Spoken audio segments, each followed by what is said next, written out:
자, 알겠습니다. 오늘 오후에 제가 말씀드릴 주제는 진정한 금입니다. 그리고 여러분 모두 점심 맛있게 드셨나요? 네, 저도 정말 맛있는 점심을 먹었습니다. 무엇을 먹었는지는 잘 기억이 안 나지만 정말 맛있었어요. 너무 빨리 사라져버렸지만 정말 훌륭한 점심이었습니다. 준비해 주신 분들께 감사드립니다. 이제 한 번 더 강연이 남았고 그 다음에는 함께하는 질의응답 시간이 있습니다. 그래서 이것이 오늘 오후 우리의 여정입니다. 그리고 지금까지 두 가지 주제를 다루었습니다. 오늘 우리는 성경적 자기방어의 권리에 대해 다뤘습니다. 그리고 절망과 타락의 문화, 그리고 그리스도 안에서의 구원에 대해 이야기했습니다. 오늘 오후에는 진정한 금과 요즘 일어나고 있는 몇 가지 일들에 대해 말씀드리고자 합니다. 그래서 저는 디지털 신분증 같은 것들에 대한 일련의 설교를 준비할 예정입니다. 아마 11월쯤에 메인주에서 발표하게 될 것 같습니다. 이런 일들은 제 인생에서 항상 메인주에서 일어나는 것 같아서 그곳에서 일련의 설교를 하게 될 것입니다. 왜냐하면 우리는 짐승의 표를 위한 기반 시설이 어떻게 발전하고 있는지 지켜보고 있기 때문입니다. 그것이 우리 눈앞에서 빠르게 구축되고 있으며 정말 빠르게 진행되고 있습니다. 이 일은 전 세계적으로 일어나고 있고 우리는 이를 매우 심각하게 받아들여야 합니다. 머지않은 미래에 지배적인 내러티브에 동의하지 않는 사람들은 그냥 차단되어 디지털상에서 존재하지 않는 사람이 되고 이 세상에서 모든 것에 대한 접근권을 잃게 되는 때가 올 것이기 때문입니다. 그래서 그 기반 시설이 우리 눈앞에서 구축되고 있기 때문에 오늘은 그에 대해 조금 이야기해 보려고 합니다. 이제 시작하면서 여러분 모두 저와 함께 머리를 숙여주시고 기도로 시작하겠습니다. 기도하겠습니다. 하늘에 계신 아버지, 저희에게 생명의 축복을 주셔서 감사합니다. 주님, 오늘 지금까지 저희에게 영적인 양식과 육적인 양식을 허락해 주신 것에 감사드립니다. 이제 주님, 저희가 이 오후를 함께 보내는 동안 주님의 성령께서 아름답고 강력하게 임재하시기를 기도합니다. 주님, 저희는 이 마지막 때에 어떻게 살아가야 할지 더 배우고 싶습니다. 주님, 저희는 앞으로 거친 시기가 올 것을 압니다. 나라가 생긴 이래로 한 번도 없었던 환난의 때가 올 것을 알고 있습니다. 그럼에도 불구하고 아버지, 저희는 그 여정의 끝에 하늘이 갈라질 것을 압니다. 모든 산과 섬이 제자리에서 옮겨지고 예수님께서 하늘 구름을 타고 오시는 모습을 보게 될 것입니다. 주님, 저희는 힘든 여정이 있지만 그 이야기의 끝이 무엇인지도 알고 있습니다. 그러니 아버지, 저희에게 지혜와 이해력, 분별력을 주셔서 올바른 삶의 길을 깨닫고 알 수 있도록 해주시길 기도합니다. 주님, 이제 제가 말씀을 전할 때 저를 축복해 주시길 간구합니다. 제 말이 주님의 은혜의 보좌에서 비롯되게 하소서. 예수님의 이름으로 기도드립니다. 아멘. 자, 그러면 이번 설교의 제목은 진정한 금입니다. 그리고 저는 이 주제에 대해 점점 더 자주 이야기하게 되는 자신을 발견합니다. 왜냐하면 우리는 지금 바로 눈앞에서 여러 번의 리셋을 겪고 있기 때문입니다. 우리는 화폐의 리셋을 겪고 있고 경제의 리셋을 겪고 있으며 디지털의 리셋을 겪고 있고 또한 우리나라에서 사회적 리셋도 겪고 있습니다. 우리 주변에는 많은 변화가 일어나고 있고 그래서 미국은 빠르게 변하고 있습니다. 여러분이 저와 동의하실지 모르겠지만 저는 지난 11월 선거 결과가 모두에게 명확해졌을 때 그 순간에 미국이 변했다고 말하고 싶습니다. 예를 들어 트랜스젠더 운동가들은 미국에서 가장 강력한 로비 단체에서 거의 즉시 한쪽으로 밀려나는 존재가 되었습니다. 그리고 지난 10년 또는 15년간의 사회 질서가 뒤집혔고 미국은 변화하기 시작했습니다. 그리고 저는 2024년 10월에는 상상도 할 수 없었던 정책들이 2025년 1월에는 정상적인 것으로 여겨지는 것을 목격했습니다. 그래서 우리는 우리나라에서 엄청난 사회적 변화를 목격하고 있습니다. 그리고 뉴스를 보면 여러분도 알겠지만 며칠 전에 누군가 저에게 이런 말을 했습니다. 거짓말을 충분히 많이 하면 결국 저널리즘이 된다고요.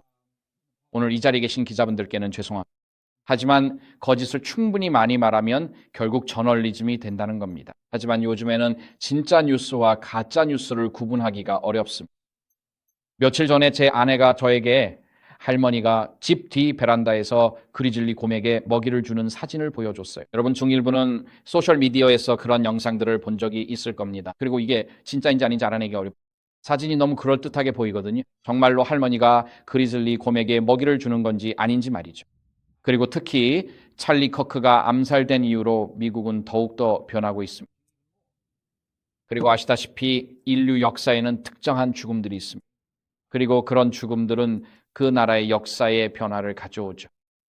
예를 들어 마틴 루터 킹이 시민권 운동 중에 사망한 일과 그 직후를 들 수 있습니다. 시민권법, 공정투표법, 평등주택법 등 시민권 운동에서 세 가지 주요 법안이 제정되었습니다. 그리고 영국 역사에서는 트라팔가 해전에서 넬슨이 사망한 일이 있습니다. 그는 목숨을 잃었지만 전투에서 승리했고 그로 인해 나폴레옹이 영국을 침공할 수 없게 되었습니다. 그리고 이것이 영국 제국과 개신교가 다음 100년 동안 전 세계로 퍼져나가는 길을 열었습니다. 이처럼 인류 역사에는 결정적인 순간이 되는 죽음들이 있습니다. 율리우스 카이사르의 죽음도 또 다른 예입니다. 율리우스 카이사르의 죽음은 로마 공화정의 종말을 가져왔고 제정 로마 시대의 시작을 알렸습니다. 이처럼 어떤 죽음들은 그 나라의 전환점이 됩니다.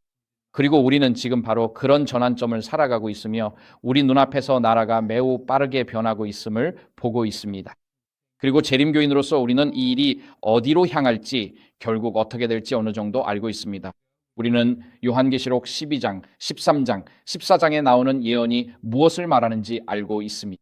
하지만 우리가 그곳에 어떻게 이르게 될지에 대한 세부 사항은 오직 하나님만이 아십니다. 그러나 우리는 지금 심오한 변화의 시기를 살고 있다는 것을 알고 있습니다. 그래서 우리가 심오한 변화를 겪고 있음에도 불구하고 스가랴 9장 12절은 우리가 포로가 되어야 한다고 말합니다. 의심이나 두려움의 포로가 아니라 우리는 희망의 포로가 되어야 합니다.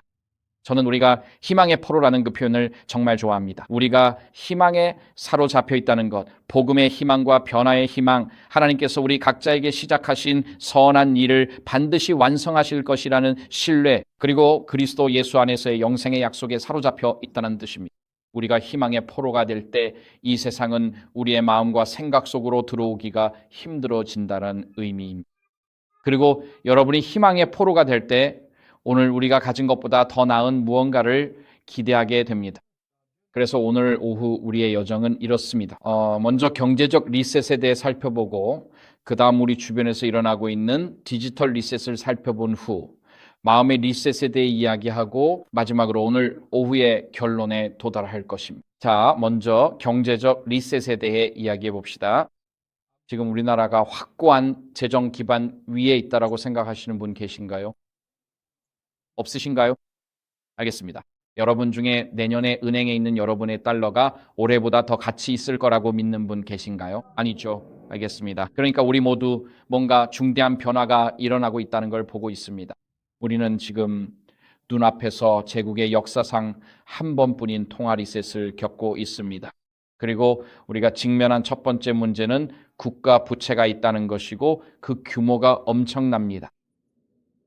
현재 공식적으로 국가 부채는 약 37조 달러 정도입니다. 그리고 그 외에도 더 있죠? 맞나요? 정말 엄청난 돈입니다. 100달러 지폐를 차곡차곡 쌓으면 그 높이가 달까지 갔다가 다시 돌아올 정도입니다. 정말 이건 엄청난 금액입니다. 그래서 우리는 국가 부채 문제에 직면해 있습니다. 하지만 그게 공식적인 부채일 뿐이고 38조 달러라고 하죠. 하지만 메디케이드, 메디케어, 사회보장, 군인연금 등까지 모두 합치면 그 금액은 200조 달러에 가까워집니다. 이런 것들은 대차대조표에 잡히지 않는 부채입니다. 제가 중동연합에서 사무총장 겸 재무를 맡았을 때가 생각납니다. 그때 우리에게는 모든 퇴직자들을 위한 고용 및 퇴직 부채가 있었습니다. 그 금액이 약 500만에서 600만 달러였지만 이를 충당할 자산은 100만 달러 조금 넘는 수준이었습니다. 그래서 퇴직자 한 분이 돌아가셨다는 소식을 들을 때마다 어떻게 반응해야 할지 잘 모르겠더라고요. 그래서 상사에게 직원들이 퇴직하면 스카이다이빙이나 술, 담배 같은 걸 권장해야 한다고 제안했습니다. 그렇게 하면 우리 대차대조표에 도움이 될 테니까요. 이건 농담인 거 아시죠? 온라인으로 보고 계신 분들, 이건 농담입니다. 네. 하지만 우리는 도저히 갚을 수 없는 국가부채에 직면해 있습니다. 우리의 국가부채를 감당할 방법이 없습니다. 그냥 그게 사실입니다. 그래서 우리는 일부 사람들이 적자 또는 부채의 악순환이라고 부르는 상황에 갇혀 있습니다. 그리고 이제 연방 예산에서 가장 큰 지출 항목은 바로 현재 부채에 대한 이자 지급입니다. 그리고 이자율을 1%만 낮춰도 우리가 매년 내야 하는 이자 비용이 약 3천억 달러 정도 줄어듭니다. 그래서 트럼프 대통령이 왜 금리를 낮추고 싶어 하는지 이해할 수 있습니다. 그게 국가 예산에 도움이 되기 때문이죠. 하지만 우리는 고통 없이 빠져나올 수 없는 국가 부채의 악순환에 갇혀 있습니다. 그래서 우리는 강경한 채무 불이행, 즉 채권자들에게 돈을 갚지 않겠다고 선언하는 방법을 택할 수도 있습니다. 하지만 그렇게 되면 경제적 재앙이 발생할 것입니다. 왜냐하면 우리의 많은 연금 기금이 미국 국채에 기반하고 있기 때문입니다. 국채에 말이죠. 그리고 피델리티, 뱅가드, 블랙록 같은 곳을 이용한다면 이들은 자산을 수조 달러씩 운용하는 최대의 펀드 매니저들입니다. 오늘 이 자리에 계신 은퇴자라면 여러분의 은퇴 소득 중 상당 부분이 미국 국채에서 나오는 이자에서 비롯됩니다. 요즘 대부분의 은퇴 기금의 핵심이 바로 미국 국채이기 때문이죠. 그래서 만약 정부가 우리는 돈을 갚지 않겠다고 선언한다면 이 자리에 계신 모든 은퇴자분들은 갑자기 은퇴 소득의 그 부분을 잃게 되는 겁니다. 그러니까 돈을 잃는 게 외국인들만의 문제가 아니라 우리 자신도 그 지급을 잃게 되는 겁니다. 이 문제를 해결하는 또 다른 방법은 연성 디폴트를 택하는 것입니다. 이 방법은 인플레이션이 오르게 두고 인플레이션이 그 부채의 실질 가치를 깎아내리도록 하는 것이죠. 그리고 바로 지금 그런 일이 실제로 벌어지고 있습니다. 공식적으로는 인플레이션율이 2%, 2.5%라고 합니다. 하지만 두세 명의 아이를 키우며 집세를 내야 하는 한부모라면 실제 인플레이션이 훨씬 더 높다는 걸 잘 아실 겁니다. 2%나 2.5%보다 훨씬 더 높죠. 그 수치들은 단순히 맞지 않습니다. 그래서 금의 평가절상 이야기가 나올 때 실제로 우리가 이야기하는 것은 달러의 평가절하입니다. 즉 우리는 국가 부채 위기에 직면해 있습니다. 그리고 국가 부채를 메우기 위해 연방준비제도가 선호하는 방법은 돈을 찍어내는 것처럼 보입니다. 그리고 이를 설명하는 더 그럴듯한 경제 용어들도 많죠. 알다시피 오바마 대통령이 2008년 위기 이후에 이런 정책을 시작했을 때 그것을 양적 완화라고 불렀습니다.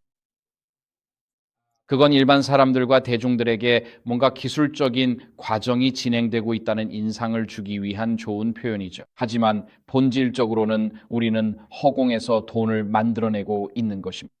요즘에는 단기 금리를 조절하는 것보다 정부가 장기 금리를 통제하려고 하고 있습니다.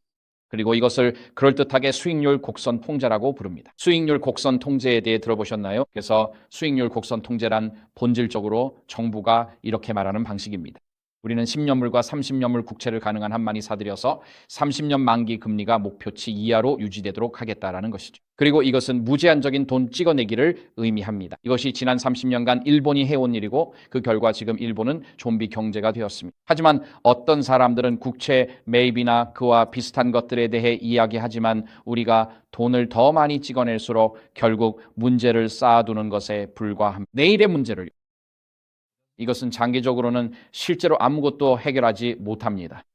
그래서 결국 통화가 무가치해져서 새로운 통화 체계로 대체되거나 아니면 은행 시스템 자체가 붕괴할 수밖에 없습니다. 그리고 정부는 금융 시스템을 유지하기 위해 새로운 통화 체계와 함께 통화의 붕괴를 허용할 가능성이 거의 확실합니다. 그래서 이것이 바로 부채와 돈을 찍어내는 데서 벌어지고 있는 일입니다. 그리고 이제 인플레이션이 있습니다. 자, 우리 모두 가격이 오르고 있다는 걸 느끼고 있지 않나요? 그렇죠? 네. 가격은 계속 오르고 있고 전체적인 생활비도 상승했습니다. 그 말은 곧 우리의 실질 소득이 모두 줄어들었다는 뜻입니다. 결국 우리는 해마다 점점 더 가난해지고 있는 셈입니다.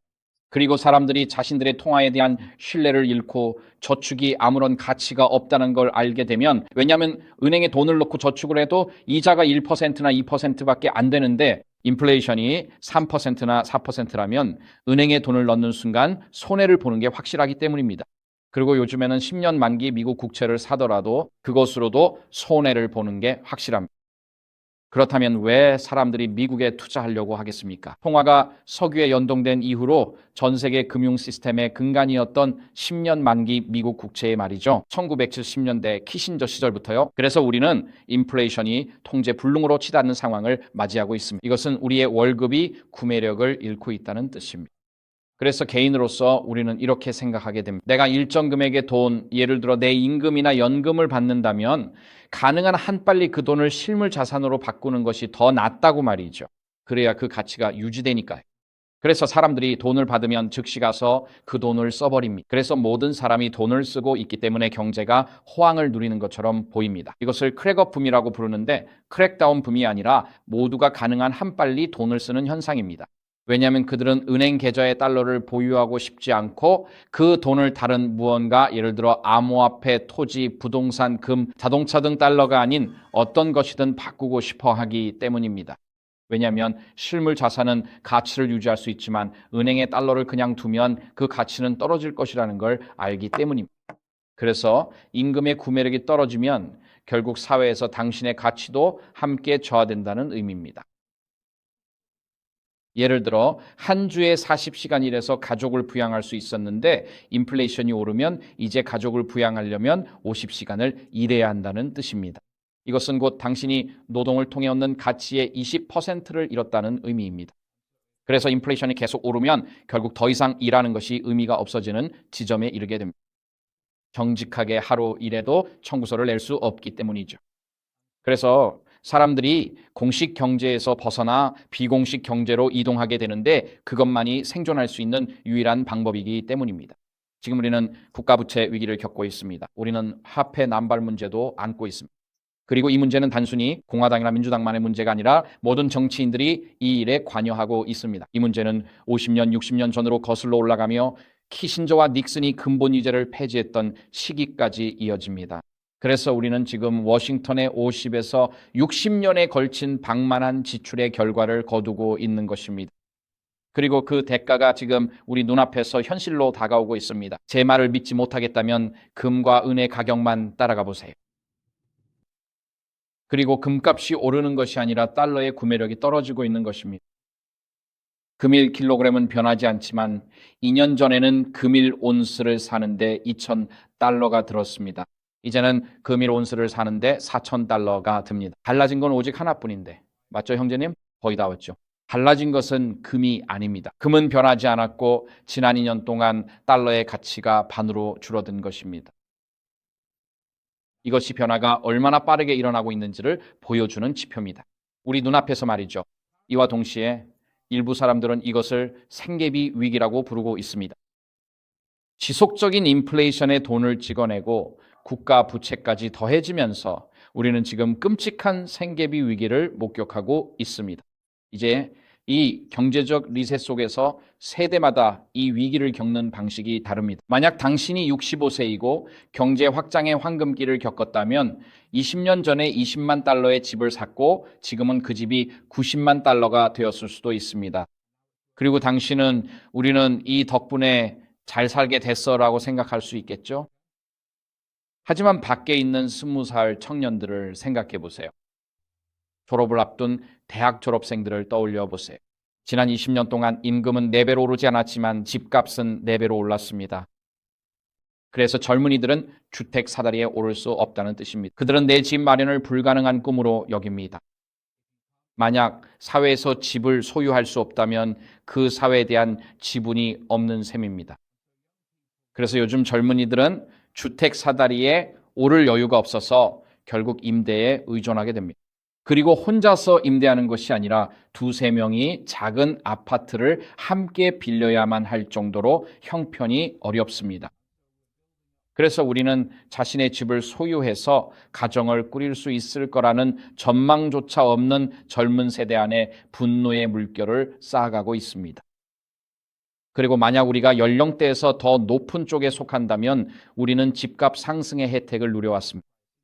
제가 2012년에 베리언 스프링스에서 집을 샀을 때 가격은 20만 달러 조금 넘는 수준이었습니다.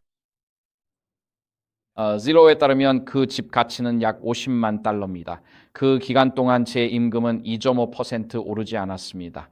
그 기간 동안 임금은 약 12% 올랐을 뿐입니다. 그래서 제 가족만 봐도 집값 상승이 만약 제가 다시 집을 산다고 했을 때 감당할 수 있는 능력을 훨씬 뛰어넘었다는 걸 알 수 있습니다. 제 아이들을 보면 도대체 어떻게 집을 살 수 있을까 하는 생각이 듭니다. 그래서 젊은 세대가 주택 사다리에 오를 수 없기 때문에 우리는 이 세대와의 소외감을 느끼게 됩니다. 그래서 이제 사람들은 집세와 식비 중에서 선택해야 하는 상황에 놓여 있습니다. 푸드뱅크는 감당이 안 될 정도로 몰리고 있습니다. 메리언 스프링스는 꽤 괜찮은 동네인데 앤드루스가 있는 곳이죠. 그곳에서는 화요일 오후마다 무료로 음식을 나눠주는 프로그램이 있습니다. 그리고 줄이 정말 길게 늘어서 있습니다. 그런 일이 벌어지고 있다는 걸 알 수 있죠. 왜냐하면 줄이 이웃집을 한 바퀴 도는 정도가 아니라 수백 대의 차들이 그곳의 큰 길을 따라 길게 줄을 서 있기 때문입니다. 이 사람들은 학생이고 교수들이며 단순히 생활비를 감당하지 못하는 지역의 전문직 종사자들입니다. 그래서 베리언 스프링스에서도 점점 더 많은 사람들이 단지 식탁에 음식을 올리기 위해 무료 음식에 의존하고 있습니다. 그리고 이런 생활비 위기 때문에 사람들은 대체적인 가치 저장 수단을 찾고 있습니다. 저기 화면에 나와 있네요. 제가 전에 말씀드렸던 바젤 투라이 국제은행 규제 프레임워크는 전 세계적으로 시행되는 새로운 은행 규정 시리즈입니다. 그리고 이번에 처음으로 은행들이 금을 준비금으로 사용할 수 있다고 명시했습니다. 이는 미국 국채나 달러와 동등하게 취급됩니다. 미국 국채나 달러와 마찬가지입니다. 그리고 이것은 불과 몇 달 전에 시행되었습니다. 그래서 이 내용은 국제결제은행 바이애스에서 나온 것이고 그들은 미국 국채가 미국의 기반이었습니다. 글로벌 금융 시스템은 페트로달러와 키신저 시절부터 이어져 왔습니다. 이제 금이 부상하고 있으며 금은 전 세계 은행들이 사용할 수 있는 동등한 1등급 자산이 되었습니다. 우리는 서구의 대형 금괴 은행들, 즉 워싱턴이나 뉴욕의 코맥스 상업거래소, 그리고 LBMA에서 이러한 현상을 볼 수 있습니다. 런던 금괴시장협회 LBMA는 세계에서 가장 많은 은을 보유하고 있습니다. 그리고 이들은 전 세계 금과 은금 괴거래의 중심지였기 때문에 매일 아침 전 세계적으로 금 가격을 정하는 역할을 해왔습니다. 올해 1월 이후로 일어난 일은 국부펀드, 국가정부, 그리고 개인 투자자들이 이 금괴은행에서 자금을 빼내고 있다는 점입니다. 그리고 그들은 그 돈을 자신들의 나라로 가져가고 있습니다. 그들은 그 돈을 시스템 밖으로 빼내고 있습니다. 왜 그들은 그 돈을 시스템 밖으로 빼내고 있을까요? 그들은 앞으로 자신들이 그 돈을 다시 손에 넣을 수 있을지 신뢰하지 못하기 때문입니다. 그래서 사람들은 계약을 맺고 있습니다. 예를 들어 런던에 있는 1온스의 은이 내 소유일 수 있지만 나는 그것을 LBMA를 통해 임대할 수 있습니다. 나는 그 은을 대출 담보로 은이 필요한 다른 사람에게 임대해 줄 수 있고 그 사람은 또 다른 사람에게 임대할 수 있습니다. 그리고 그 계약을 손에 넣은 사람은 그것을 또 다른 사람에게 공매도 할 것입니다. 즉 가격이 앞으로 하락할 것으로 예상하고 비싸게 팔아버리는 것입니다. 그러면 지금 팔고 나중에 더 낮은 가격에 다시 사서 이익을 얻을 수 있습니다. 그래서 사람들은 런던 시장에서 롱과 숏 그리고 그 밖에 여러 방식으로 사고 팔고 있습니다. 이렇게 해서 한 온스에 은의 수천 개의 계약이 걸릴 수도 있습니다. 이것들이 바로 파생 상품입니다. 그래서 이것을 하이포테케이션, 하이퍼티케이션이라고 부릅니다. 그래서 런던에 있는 1kg의 금이나 1온스의 금에는 그 동전에 대해 2,000명에서 3,000명의 법적 소유권 주장이 있을 수 있습니다. 이런 이유로 사람들은 이제 자신들의 금을 요구하고 있습니다. 계약이 만료되면 그들은 시스템에서 금과 은을 인출해달라고 요구합니다. 개인 금괴 보관소로 옮기기. 시스템 붕괴 시 금은의 실존 여부를 신뢰 못하기 때문입니다. 그래서 우리는 전 세계적으로 단지 금과 은의 가치가 치솟는 것뿐만 아니라 우리는 또한 지니어스법, 지니어스 액트도 보고 있습니다. 몇 주 전 2025년 7월에 있었던 그 지니어스법을 기억하시나요? 정말로 천재적인 법이었을까요? 아니면 교묘한 속임수였을까요? 여기 계신 분들 중에 스테이블 코인을 사고 파는 분 계신가요? 만약 그렇다면 손을 들지 마세요. 그런 건 굳이 인정하고 싶지 않으실 테니까. 하지만 스테이블 코인은 미국 달러에 연동되어 있습니다. 스테이블이라 불리죠. 안정적이라 부릅니다. USDT를 사면 미국 달러와 연동됩니다. 테더에서 발행하는 미국 달러죠. 테더는 미국 달러 스테이블 코인 공급 업체 중 가장 큰 곳 중 하나입니다. 미국 달러 스테이블 코인을 공급하는 회사입니다. 만약 여러분이 미국 달러 페어를 산다면 토큰 하나를 살 때마다 그들은 그에 상응하는 1달러의 미국 국채를 매입해야 합니다. 그리고 그 국채를 그들의 준비금에 보관하게 됩니다. 그래서 이건 달러에 연동돼 있는 거예요. 그래서 무슨 일이 일어나냐면 만약 아마존이 언젠가 출시할 아마존 코인으로만 아마존에서 사고 팔기를 원한다면 여러분은 아마존 토큰으로만 아마존에서 거래해야 합니다. 그런데 여러분이 토큰을 하나 살 때마다 그들은 미국 달러를 매입해야 합니다. 미 재무부에서 달러를 샀거나 10년 만기 국채 같은 부채를 사서 그 아마존 토큰이 미국 달러에 연동되도록 보장해야 합니다. 달러의 말이죠. 그래서 스테이블 코인 법안은 모든 스테이블 코인이 미국에서 거래될 때 미국 달러로 뒷받침되어야 한다는 것을 보장합니다. 또한 이 법안은 미국 재무부에 언제든지 어떤 스테이블 코인이든 즉시 차단할 수 있는 권한을 부여합니다. 그래서 사실상 민간 기업을 통해 미국에서 CBDC 중앙은행 디지털 화폐로 가는 방법이 되는 셈입니다. 그래서 요즘 젊은 사람들은 현금도 수표도 잘 사용하지 않습니다. 요즘 그런 거 눈치채신 분 계신가요? 제 세대는 누가 돈을 달라고 하면 집에 가서 수표를 써줍니다. 그리고 제 아들이 옆에 앉아 있다가 아빠 무슨 일로 200달러만 빌려줄 수 있어? 라고 하면 수표를 주면은 아들은 별로 좋아하지 않을 겁니다. 맞죠? 아니에요. 아들은 저한테 캐시 AP나 벤모 같은 걸로 보내달라고 하죠. 그래서 버튼 한 번만 누르면 제 캐시 앱에서 아들의 캐시 앱으로 전자적으로 돈을 보낼 수 있습니다. 그리고 아들이 원하면 그 캐시 앱으로 사고 팔 수도 있고 은행 계좌로 인출할 수도 있습니다. 그래서 우리 젊은 세대, 즉 요즘 젊은이들은 현금을 쓰지 않고 송금도 하지 않고 수표도 쓰지 않아요. QCD도 사용하지 않는데 그건 나이가 안 돼서 그렇죠. 이들은 캐시 APB나 웬모 같은 앱을 쓰고 암호화폐나 비트코인 그리고 다른 디지털 옵션에 투자하거나 투기하고 있습니다. 그리고 젊은 사람들이 달러나 전통적인 투자 계좌에 투자하지 않는 이유는 앞으로 10년 동안 그런 것들이 살아남을 거라고 믿지 않기 때문입니다. 그래서 젊은이들은 이미 행동으로 자신의 의사를 표현하고 있습니다. 그리고 그들은 전자화된 형태의 화폐로 이동하고 있습니다. 이 점에서 중요한 것은 우리가 지금 화폐 체계의 리셋을 겪고 있다는 사실입니다. 그리고 우리의 눈앞에서 글로벌 금융의 구조와 가계소득, 저축, 연금의 구조가 변화하고 있습니다. 그리고 이런 일들은 주류 언론에서는 전혀 보도되지 않고 있습니다. CBC나 CNBC 혹은 Fox Business 같은 채널을 보면 그들은 모두 아무 일도 없는 것처럼 평소와 다름없다고 말하려고 합니다. 하지만 모든 것이 바뀔 때 마지막까지 모르는 사람들은 일반 대중입니다.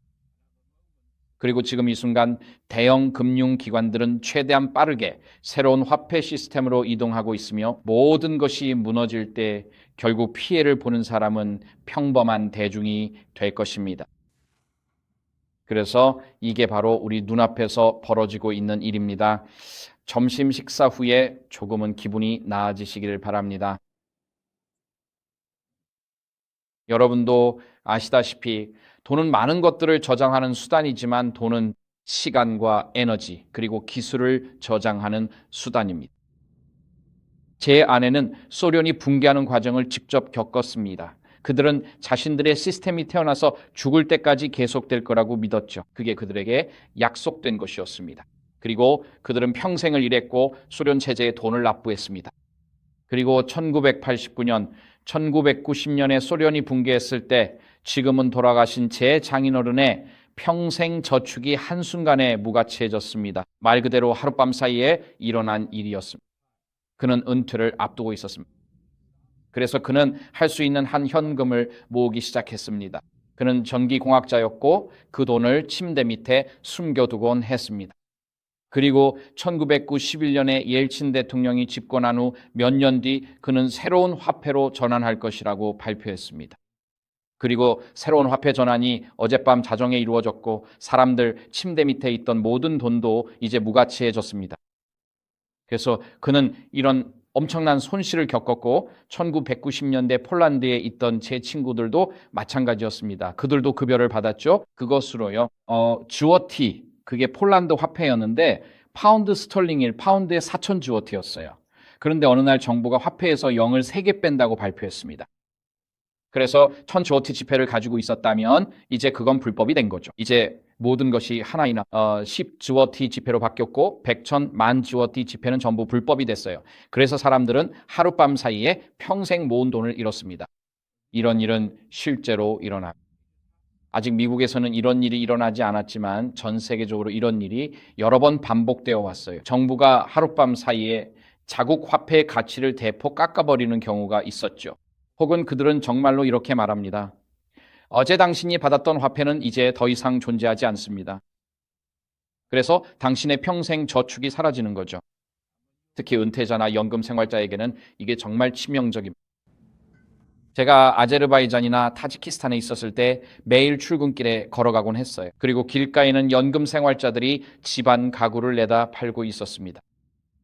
그들은 그저 하루 먹을 빵 한 덩이, 즉 레피오시키라고 불리는 둥근 무교병을 얻기 위해 집안 가구를 팔고 있었습니다. 이 빵은 탄두리 오븐에서 구워집니다. 그들은 그날 자신이 먹을 레피오시키 한 개를 구하려고 했던 거죠.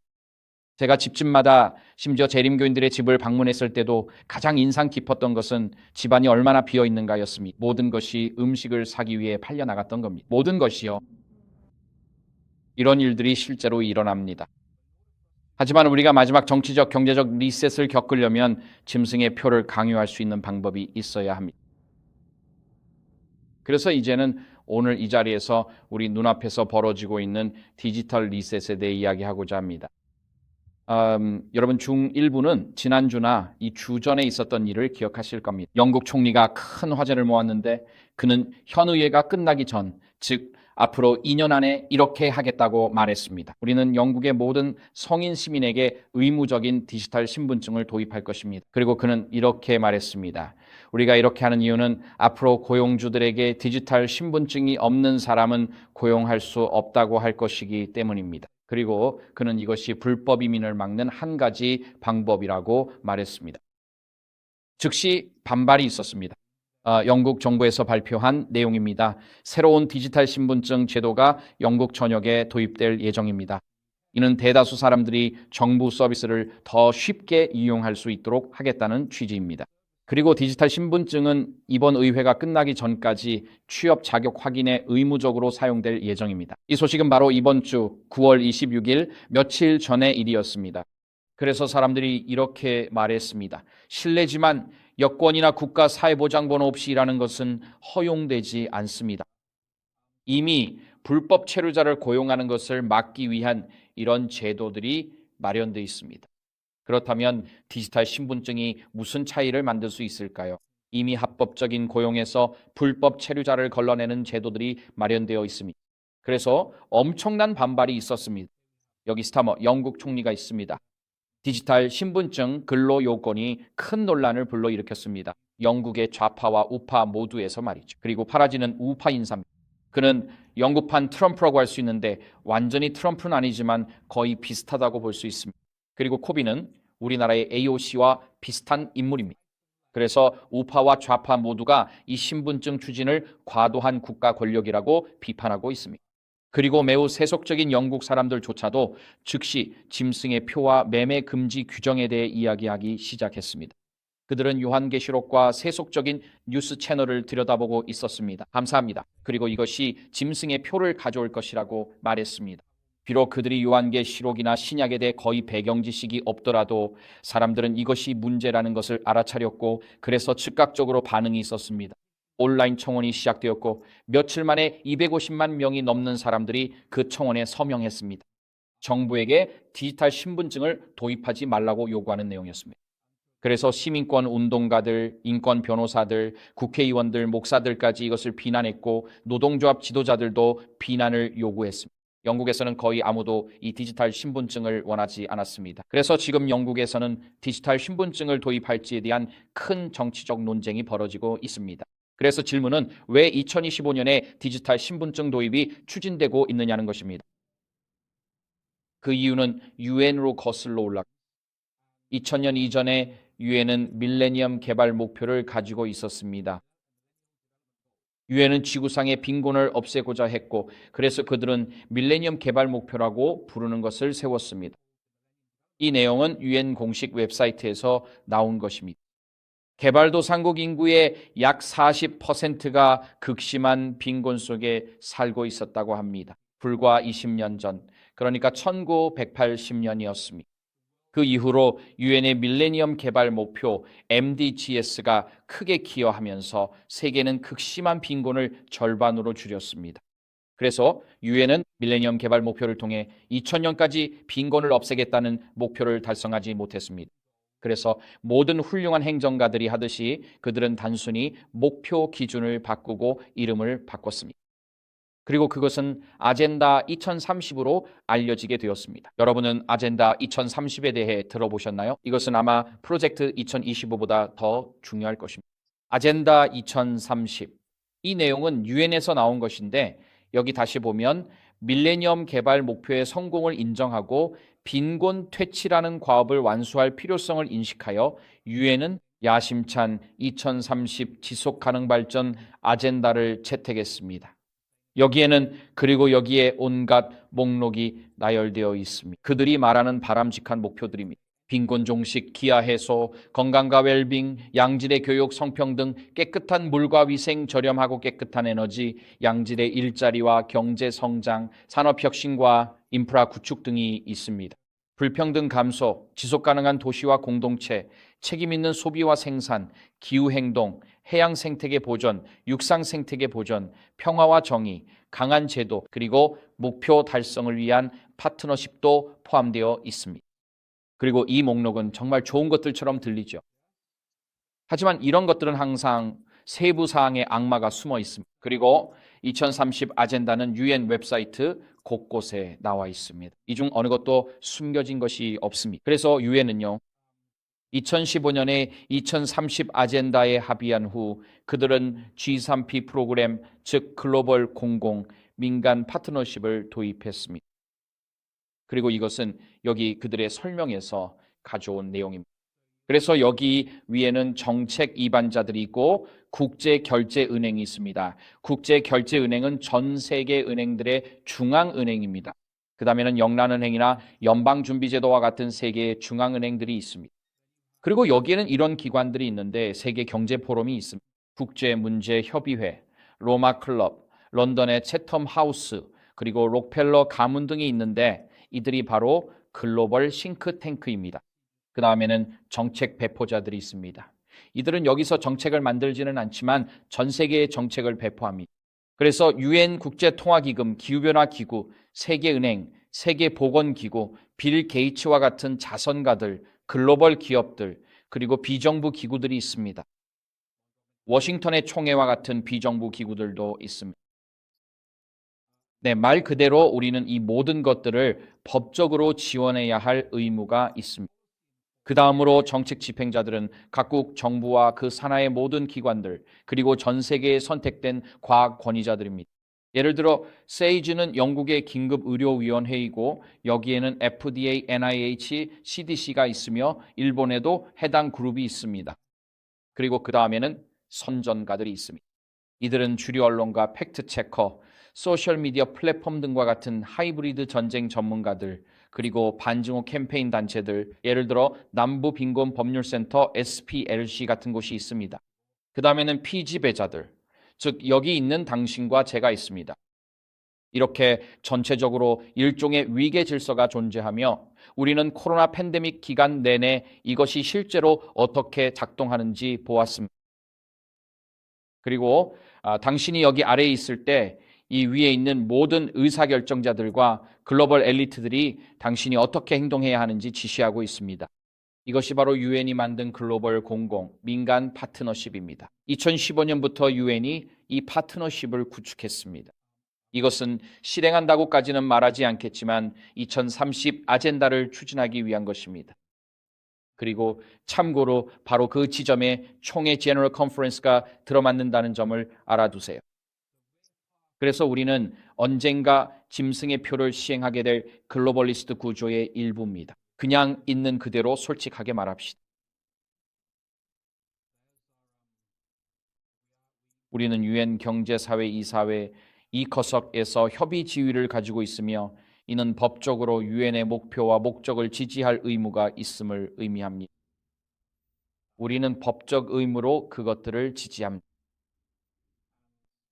만약 여러분이 그 목표들이 실제로 무엇을 말하는지 자세히 들여다본다면 지금 잠깐 16번 목표들을 살펴보겠습니다. 목표 16은 공정하고 평화로우며 포용적인 사회를 증진하는 것입니다. 꽤 괜찮게 들리죠? 자, 저기 있는 것이 바로 구체적인 목표들입니다. 이 모든 내용은 UN 공식 홈페이지에 있습니다. 웹사이트예요. 그래서 그들은 모든 형태의 폭력과 관련된 사망률을 전 세계적으로 크게 줄이기를 원합니다. 이것들이 바로 목표들이고 또한 이들이 목표 달성에 성공하고 있는지 어떻게 알 수 있는지에 대한 지표들도 있습니다. 여기 있는 목표 중 하나는 아동에 대한 학대, 착취, 인신매매, 모든 형태의 폭력과 고문을 종식시키는 것입니다. 저는 그 목표가 정말 훌륭하다고 생각합니다. 그 목표를 달성하지 못하는 한 가지 방법은 남부 국경을 여는 것인데, 왜냐하면 그것이 아동의 착취와 인신매매를 조장하기 때문입니다. 그리고 국가 및 국제적 차원에서 법치주의를 촉진하고 모두에게 평등한 사법 접근을 보장해야 합니다. 좋아요. 그래서 여기에는 이런 다양한 것들이 있습니다. 그리고 16.9는 오늘 오후에 제가 집중하고 싶은 부분인데 2030년까지 출생 등록을 포함한 모든 사람에게 법적 신분을 제공하는 것입니다. 자, 그게 실제로는 무슨 의미일까요? 2015년에 이 안건이 표결에 붙여졌을 때 거의 즉시 유엔은 이 목표가 설정되었습니다. 2030년까지 16.9 출생 등록을 포함하여 모두에게 법적 신분을 제공하는 것입니다. 그리고 그 지표는 16.9.1이었는데 숫자가 같이 갑니다. 이는 연령별로 출생이 민사 당국에 등록된 5세 미만 아동의 비율입니다. 자, 그러면 이게 무슨 문제가 있냐고 물을 수 있겠죠. 예를 들어 출생이 등록되지 않으면 학교에 갈 수 없습니다. 출생이 등록되지 않으면 법적 인격이 없기 때문에 의료 서비스 등에도 접근할 수 없습니다. 그리고 아시다시피 제가 아제르바이잔에 있었을 때의 일입니다. 시골 지역의 많은 아이들은 부모가 출생 증명서를 살 여유가 없었습니다. 그 결과 그 아이들은 학교에 갈 수 없었고 법적으로 존재하지 않기 때문에 병원에도 갈 수 없었습니다. 그래서 우리는 전 세계 모든 아이들이 법적 신분증을 갖는 것이 좋은 일이라고 말할 수 있습니다. 문제는 우리가 말하는 신분증이 어떤 종류냐는 것입니다. 그래서 이것이 2015년에 투표로 통과되었습니다. 그리고 거의 즉시 유엔이 ID 2020 연합을 설립했습니다. ID 2020 연합은 2015년 말에 설립되었습니다. 이것은 지속 가능한 개발 목표 16.9를 달성하기 위해 전 세계적으로 디지털 신분증 제도를 도입하려는 글로벌 민관 파트너십이었습니다. 그래서 모두를 위한 법적 신분을 제공하자는 안건에 2015년 초에 투표한 후 유엔은 즉시 잠시 후에 다시 언급하겠지만 2020 연합, 즉 ID 2020 연합을 설립했습니다. 이 연합은 전 세계적인 디지털 신분증 제도를 시행하기 위한 것입니다. 즉, 이들이 실행에 착수하자마자 ID 2020 연합이 설립되어 전 세계적으로 디지털 신분증 제도를 도입하기 시작했습니다. 그리고 요약하자면 그 제도가 무엇인지 화면에서 볼 수 있습니다. SDG 16.9, 즉 사회적 지속가능 발전 목표 16.9의 목표와 2020 연합법적 실제인 2020 연합이 있습니다. 그들은 웹사이트도 운영하고 있으니 거기서 그들이 무엇을 하는지 읽어볼 수 있습니다. 이 모든 것은 은밀하게 진행되는 것이 아닙니다. 왜냐하면 대부분의 사람들이 이런 것들을 따로 주시하지 않기 때문입니다. 실제 목표는 3가지입니다. 첫 번째는 새로운 글로벌 거버넌스 체제를 강화하는 것입니다. 두 번째는 실제이든 상상이든 위협을 이용해 새로운 글로벌리스트 체제의 목표를 추진하는 것입니다. 그리고 세 번째 목표, 혹은 이 제도의 세 번째 함의는 정당하지도 않고 환영받지도 않는 중앙집중식 글로벌 디지털 신분증 시스템을 전 인류에게 강제로 도입하는 것입니다. 이제 UN 웹사이트를 읽어보면 그들은 이것을 최대한 긍정적으로 포장해서 홍보합니다. 그들은 모두가 공공보건, 대중교통, 사회보장, 교육, 사법, 교통, 식량, 고용에 평등하게 접근할 수 있도록 포용적이길 원한다고 말합니다. 그게 그들이 하는 말입니다. 우리는 모두가 이 시스템의 일부가 되길 원한다고 말합니다. 하지만 그들이 말하지 않는 것은 만약 당신이 그 디지털 신분증을 가지고 있고 그들이 당신을 차단하면 당신은 완전히 배제된다는 점입니다. 전 세계적으로 보건, 교육, 사법, 교통, 연금, 사회보장 그리고 식품의 매매까지 접근할 수 없게 됩니다. 이것이 그들이 말하지 않는 부분입니다. 그리고 여러분은 이렇게 묻겠죠. 정말 그들이 그런 일을 할까? UN의 ID 1.2.020 프로그램은 몇 년 후에 설립되었습니다. 그들은 이 프로그램의 시범 운영을 했습니다. 그리고 미얀마 태국 국경에 있는 카렌족 난민 일부를 대상으로 선택했습니다. 그리고 국제구호위원회 IRC라는 잘 알려진 국제 NGO와 IR 레스폰드라는 파트너가 미얀마 태국 국경의 카렌족 난민 신생아 전원에게 생체인식 신분증을 도입했습니다. 이 프로젝트는 당시 주류 언론에서 대대적으로 홍보되었고 카렌족 난민들이 식량 지원과 필수 의료 서비스에 접근하는 것을 이 디지털 신분증 프로젝트와 연계시켰습니다. 즉, 디지털 신분증 프로그램에 참여해야만 지원을 받을 수 있었습니다. 즉, 디지털 신분증을 받으면 식량을 주겠다는 것이었습니다. 디지털 신분증을 받지 않으면 난민으로서 식량을 받을 수 없습니다. 구호단체는 참여가 자발적이라고 했지만 난민들의 백신 접종 상태가 디지털 신분증에 포함될 것임을 분명히 했습니다. 그리고 이 난민들이 신분증을 등록하려면 백신 접종 상태가 만족스러워야 했습니다. 결국 카렌족 난민들은 백신 접종을 받고 디지털 신분증을 사용하도록 강요받았습니다. 그렇지 않으면 의료 서비스 이용이 거부되고 식량도 제공받지 못하게 됩니다. 그들은 굶주림에 직면하게 됩니다. 이것은 팬데믹 직전에 취약한 난민 집단을 대상으로 시범적으로 시행되었습니다. 그리고 ID 2020의 핵심 멤버들은 자신들이 무엇을 하고 있는지 정확히 알고 있음이 분명합니다. 2018년에 유명한 기사가 발표되었습니다. 마이크로소프트의 내부 채팅 게시판에서였습니다. 그리고 아카이브 IS와 같은 특정 웹사이트들이 있습니다. 이런 사이트를 통해 인류 역사상 모든 웹사이트를 다시 찾아볼 수 있습니다. 그래서 이런 것들은 숨길 수 없습니다. 그리고 이것은 유명한 기사입니다. 그 기사의 제목은 마이크로소프트였습니다. 마이크로소프트는 ID 2020 연합의 일원입니다. 보편적 디지털 신분증과 당신.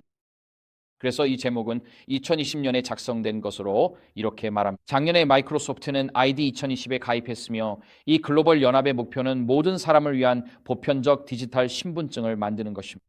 이러한 이니셔티브가 사회적, 경제적, 윤리적으로 어떤 영향을 미칠까요? 이 기사에서는 이러한 시스템이 어떻게 작동할지에 대해 논의하고 이어서 글로벌 디지털 신분증 시스템이 어떤 영향을 미칠지 다룹니다. 지배적인 내러티브에 동의하지 않는 사람들에게는 어떤 일이 일어날까요? 그들은 기사에서 이 내용을 논의했고 기사 하단부에는 이렇게 나와 있습니다. 점점 더 많은 거래가 디지털화되고 마이크로소프트가 지원하는 단일 글로벌 신원 인증 표준을 중심으로 구축됨에 따라 이 진화하는 글로벌 커뮤니티와 경제를 누가 통제할 것인가 하는 문제가 중요해집니다. 특히 이 시스템에 참여하지 않는 사람들은 상품이나 서비스를 사고 팔 수 없게 되기 때문입니다. 그러니 이게 바로 그 내용입니다. ID 2020과 마이크로소프트, 이 내부 토론 채팅 게시판에서조차 이 논의가 꽤 악명 높아졌습니다. 디지털 신원 인증 시스템에 참여하지 않는 사람들은 상품이나 서비스를 사고 팔 수 없게 된다는 것입니다. 이 말이 오늘 이 자리에 계신 분들께 익숙하게 들리시나요? 좋습니다. 이런 일들이 우리 눈앞에서 벌어지고 있습니다. 우리는 단순히 화폐 시스템의 리셋만을 보고 있는 것이 아니라 지구상의 모든 사람을 위한 디지털 리셋이 추진되는 모습을 보고 있습니다. 유엔이 글로벌리스트 정권이 포용성을 이야기할 때 실제로는 본질적으로 배제적인 글로벌 디지털 신원 인증 시스템을 구축하고 있으며 이는 비판자들을 처벌하거나 반대 의견을 침묵시킬 수 있습니다. 그들을 디지털 신원 인증 시스템에서 간단히 차단함으로써 말이죠. 따라서 짐승의 표를 강요하기 위한 이 디지털 메커니즘이 바로 우리 눈앞에서 구축되고 있는 것입니다. 그래서 오늘날 전 세계적으로 디지털 신원 인증에 대한 새로운 추진이 일어나고 있는 것입니다. 이것은 영국뿐만 아니라 정말 많은 나라에서 일어나고 있습니다. 그리고 많은 나라에서는 정부가 이를 추진하고 다른 나라에서는 반발이 있지만 이것이 오늘날 전 세계에서 벌어지고 있는 일입니다. 저도 확실히는 모르겠습니다. 이것이 미국에서 어떻게 그리고 언제 시행될지는 모르겠지만 한 가지 분명한 것은 정부가 어떤 일이든 일어나게 할 수 있는 수많은 방법을 가지고 있다는 점입니다. 정부는 이렇게 말합니다. 이 과정을 거치면 정부 업무 처리가 더 쉬워질 거예요. 그리고 자신도 모르게 몇 가지를 클릭하다 보면 예를 들어 연금 처리를 더 빠르게 할 수 있는 방법에 가입하게 되고 사실상 디지털 신분증에 가입하게 되는 경우도 있습니다. 그래서 정부는 강압적으로 도입할 수도 있고 부드럽게 도입할 수도 있습니다. 철권처럼 강하게 밀어붙일 수도 있고 벨벳 장갑처럼 부드럽게 도입할 수도 있습니다. 하지만 어떤 방식이든 이 디지털 신분증은 우리에게 다가오고 있습니다. 제 말을 안 믿으신다면 제가 타는 비행기 중 많은 곳에서 이제 공항에 여권이 필요 없다는 점을 말씀드립니다. 그저 카메라 앞에 서면 카메라가 제 눈을 보고 네, 당신이 본인입니다 라고 확인해 줍니다. 요즘 비행기 탑승 방식이 바로 이렇게 바뀌고 있습니다. 그리고 이들은 생체 인식 기술을 사용하고 있습니다. 그리고 시카고 오헤어 공항을 이용한다면 긴 줄에서 오래 기다리다가 비행기를 놓칠 수도 있지만 아니면 클리아를 이용해서 그냥 앞을 바라보고 사진을 찍으면 네, 통과하셔도 됩니다라고 알려줍니다. 그리고 해외에서 돌아올 때 만약 해외에서 돌아와서 글로벌 엔트리 프로그램을 가지고 있다면 JFK 공항에 도착해서 90분 후에 시카고로 가는 다음 비행기를 타야 하는데 JFK 입국 심사장에 5,000명이 줄을 서 있다면 그걸 통과할 수 없다는 걸 알 겁니다. 그래서 글로벌 엔트리 프로그램에 가입하는데 이 프로그램은 인터뷰를 통해 진행됩니다. 그들은 당신이 신뢰할 만한 사람인지 확인합니다. 그리고 이제 당신이 해야 할 일은 이 콘솔 앞에 서서 콘솔이 한 걸음 뒤로 물러서세요라고 하면 그렇게 하고 사진을 찍은 다음 입국이 허가되었습니다라고 알려줍니다. 직원과 대화할 필요도 없고 그냥 미국으로 들어가면 그들은 당신의 생체 정보를 통해 당신이 누구인지 압니다. 이렇게 조금씩 우리의 디지털 데이터가 여러 정부 기관에 의해 보관되고 있습니다. 그리고 만약 내 이름에 불이익이 있다면 나는 생체 인식 테스트에 실패했다는 이유로 입국을 거부당할 수도 있습니다. 그래서 이런 상황이 점점 더 문제가 되고 있습니다. 저는 한번 터키에 있었던 적이 있습니다. 현지 비행기를 타고 북부 이라크로 내려가기로 했고 그 비행기 표는 현금으로 결제했습니다. 추적되지 않을 거라고 생각해서 현금으로 결제했죠. 그리고 저는 오헤어 공항에 다시 도착했습니다. 그리고 저는 왜 북부 이라크에 갔는지에 대해 이야기를 나누기 위해 별도의 방으로 안내되었습니다. 저는 전자결제로 표를 산 것도 아니고 그냥 공항에서 현금으로 비행기 표를 샀다고 생각했어요. 하지만 그들은 이미 알고 있었고 저를 추적하고 있었습니다. 제가 시카고로 돌아왔을 때 ISIS가 그곳을 활보하던 시기에 왜 북부 이라크에 있었는지 해명해야 했습니다. 그래서 요즘은 우리가 인식하지 못하는 사이에 많은 것들이 추적되고 있습니다. 그래서 지금 경제적 리셋이 일어나고 있습니다. 디지털 리셋도 진행 중입니다.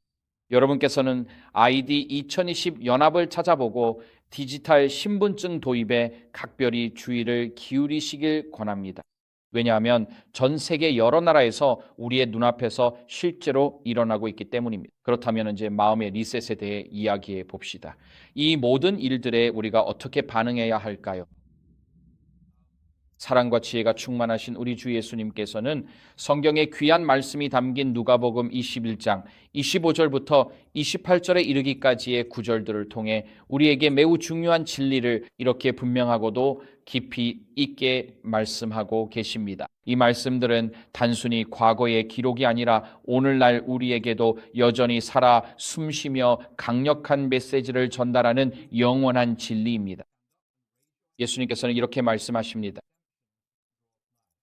세상에 닥쳐올 일들로 인해 사람들의 마음이 두려움에 무너질 때 우리는 스가랴 9장 12절에서 말하듯이 소망의 포로가 되어야 합니다. 그리고 하나님께서는 이 마지막 때에 우리에게 예언적인 목소리와 메시지를 주셨으니 우리는 어둠과 침울함 속을 걷는 것이 아니라 소망으로 가득 찬 마음으로 빛 가운데 걸어가야 합니다. 오늘날 우리 세상에서 일어나는 일들을 보면 그렇게 하는 것이 쉽지 않지만 그것이 바로 하나님께서 우리에게 요구하시는 일입니다. 누가복음 19장에서 예수님께서는 계속해서 이렇게 말씀하십니다. 예수님께서는 예루살렘의 자녀들에게 이렇게 말씀하십니다. 예수님께서는 성에 가까이 다가가시며 그 도시를 보시고 우시면서 말씀하셨습니다. 만일로 곧 예루살렘아 오늘 평화를 가져다 주는 것이 무엇인지 알았더라면 좋았을 텐데 그러나 이제 그것이 네 눈에 가려져 보이지 않는구나. 정말로 너희 원수들이 너희를 애워싸고 사방에서 포위하며 너희를 옥죄는 날이 올 것이다. 그들은 너와 내 안에 있는 내 자녀들을 땅에 내리쳐 멸망시키고 내 안에 돌 위에 돌 하나도 남기지 않을 것이다. 이는 네가 너를 찾아온 때를 알지 못했기 때문이다. 하나님께서 보내신 때를 말이다. 이렇게 예수님께서는 예루살렘 백성들에게 심판을 선포하셨고 제자들은 예수님께서 돌 위에 돌 하나도 남지 않을 것이라고 말씀하시는 것을 보았습니다. 그리고 마태복음 24장에서 제자들은 이 말씀에 충격을 받았습니다. 왜냐하면 그들에게 성전은 지구의 중심이었고 성전은 하나님과 인류가 만나는 장소였으며 성전은 희생 제사를 통해 용서가 이루어지는 곳이었기 때문입니다. 그래서 그들에게 성전은 인류 구원을 위한 하나님의 계획의 핵심이었습니다. 그것이 바로 하나님께서 예배를 통해 인류를 만나시는 곳이었습니다. 그래서 예수님께서 돌 위에 돌 하나도 남지 않고 다 무너질 것이다 라고 말씀하셨을 때 제자들은 이 말씀에 대해 걱정했습니다. 예수님께서 무슨 말씀을 하시는 걸까요? 여기서 예수님은 서기 70년에 로마인들에 의해 예루살렘이 파괴될 것을 말씀하신 것이었습니다. 엘렌 화이트 여사는 이 내용을 대쟁투 15페이지에서 언급하고 있습니다. 그녀는 이 구절과 마태복음 이 14장에 대한 평행 구절을 언급하며 이렇게 말함. 그리스도께서는 그들 앞에 세상 끝, 즉 예수님의 재림 전에 일어날 주요 사건들의 개요를 제시하셨다.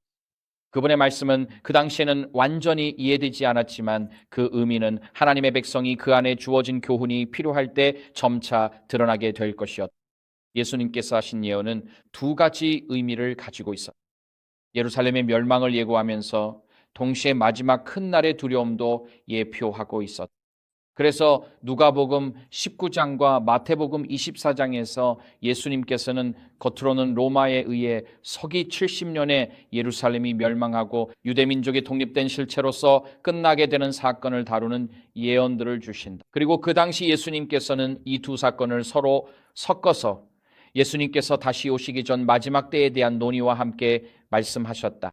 특히 마태복음 24장을 9절마다 살펴보면 이것은 예루살렘의 멸망에 관한 것이고 이것은 그리스도의 재림에 관한 것이다 라고 구분할 수 있다. 하지만 예수님께서는 이 두 가지 모두에 대해 비슷한 이미지를 사용하신다. 재앙적인 사건들이다. 그래서 마태복음 24장에서 예수님께서 한 구절을 사용하시고 성경으로 비교해 보면 누가복음 21장에서 그에 대한 설명을 찾을 수 있다.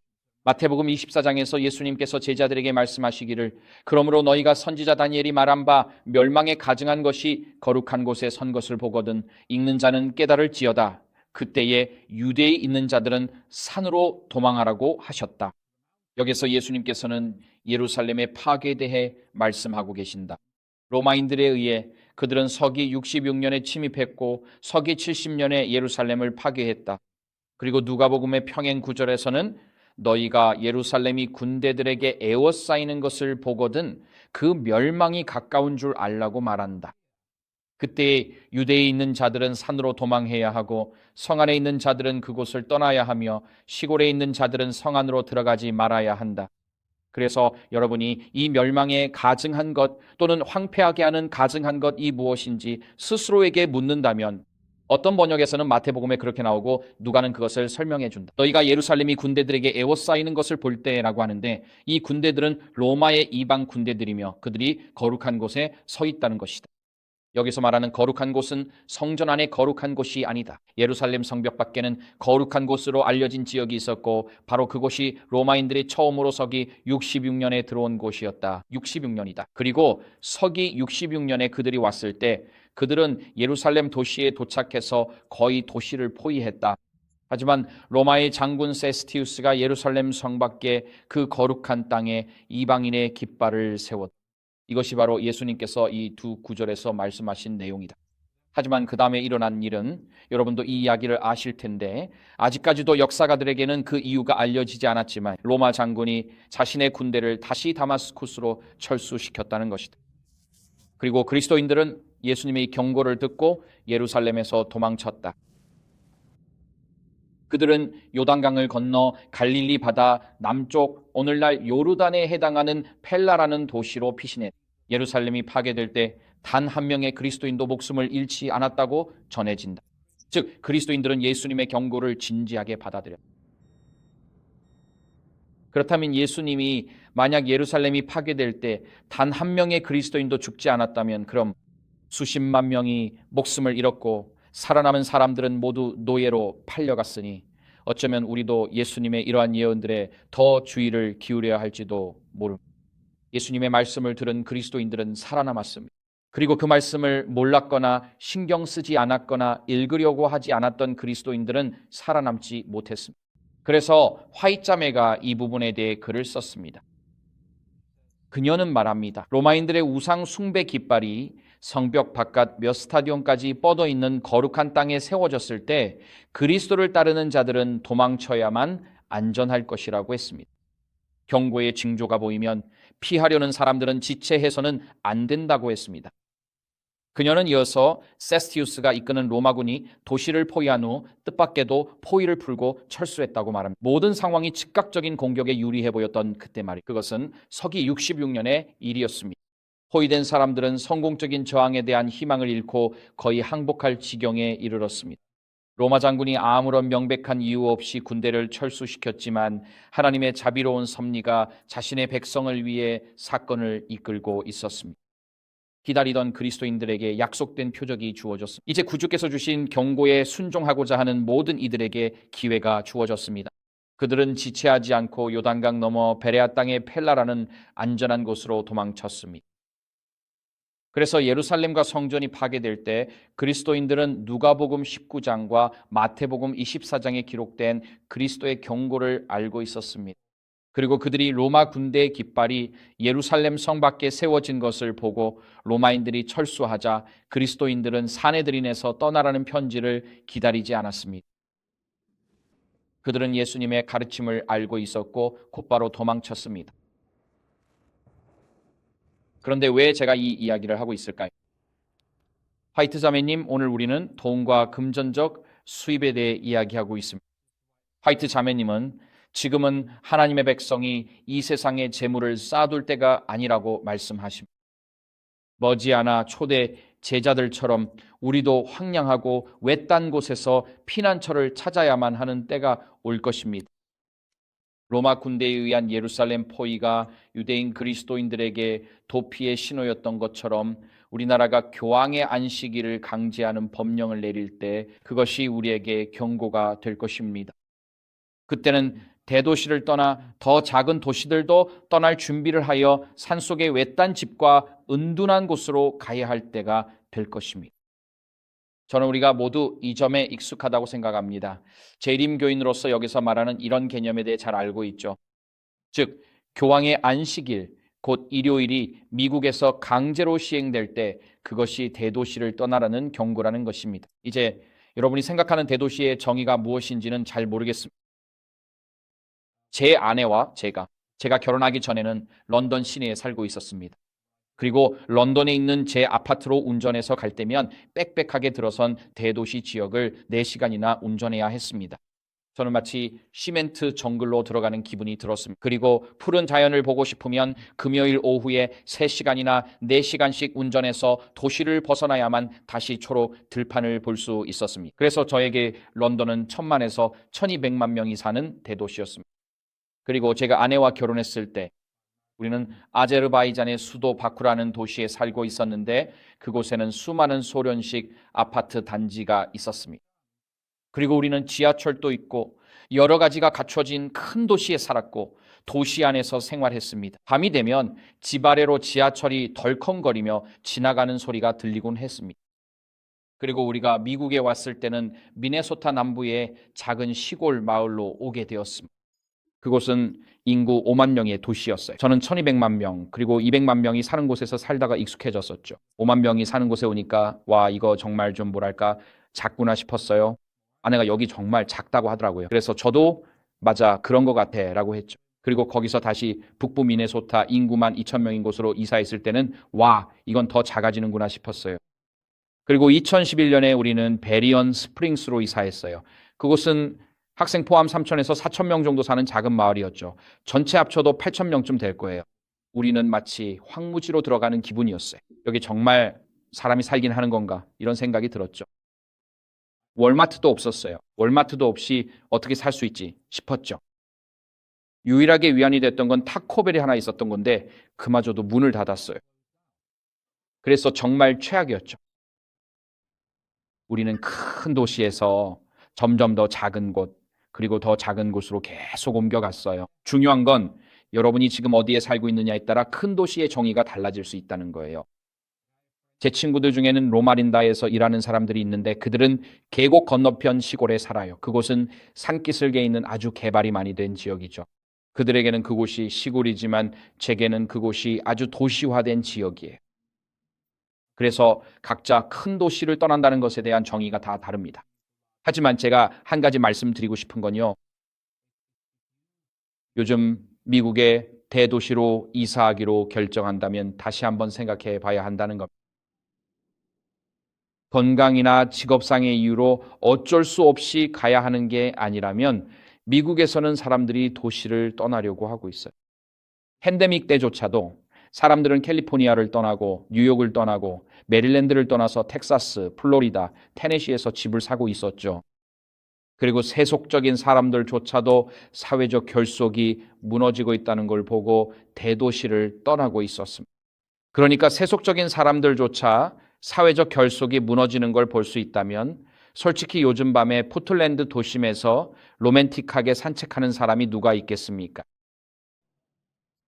아무도 없습니다. 길에서 최루 스프레이를 맞거나 머리를 맞을 수도 있죠. 그 폭력은 바로 그 거리에서 일어나고 있습니다.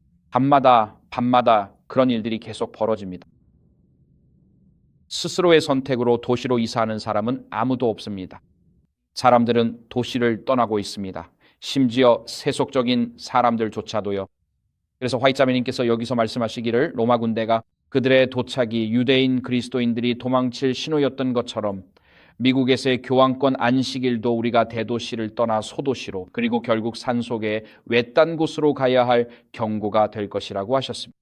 그래서 여기서 그녀가 말하는 것은 어떤 단계적인 진행이 있다는 것입니다. 그리고 그 교황권 안식일에 대해 그녀는 이렇게 말합니다.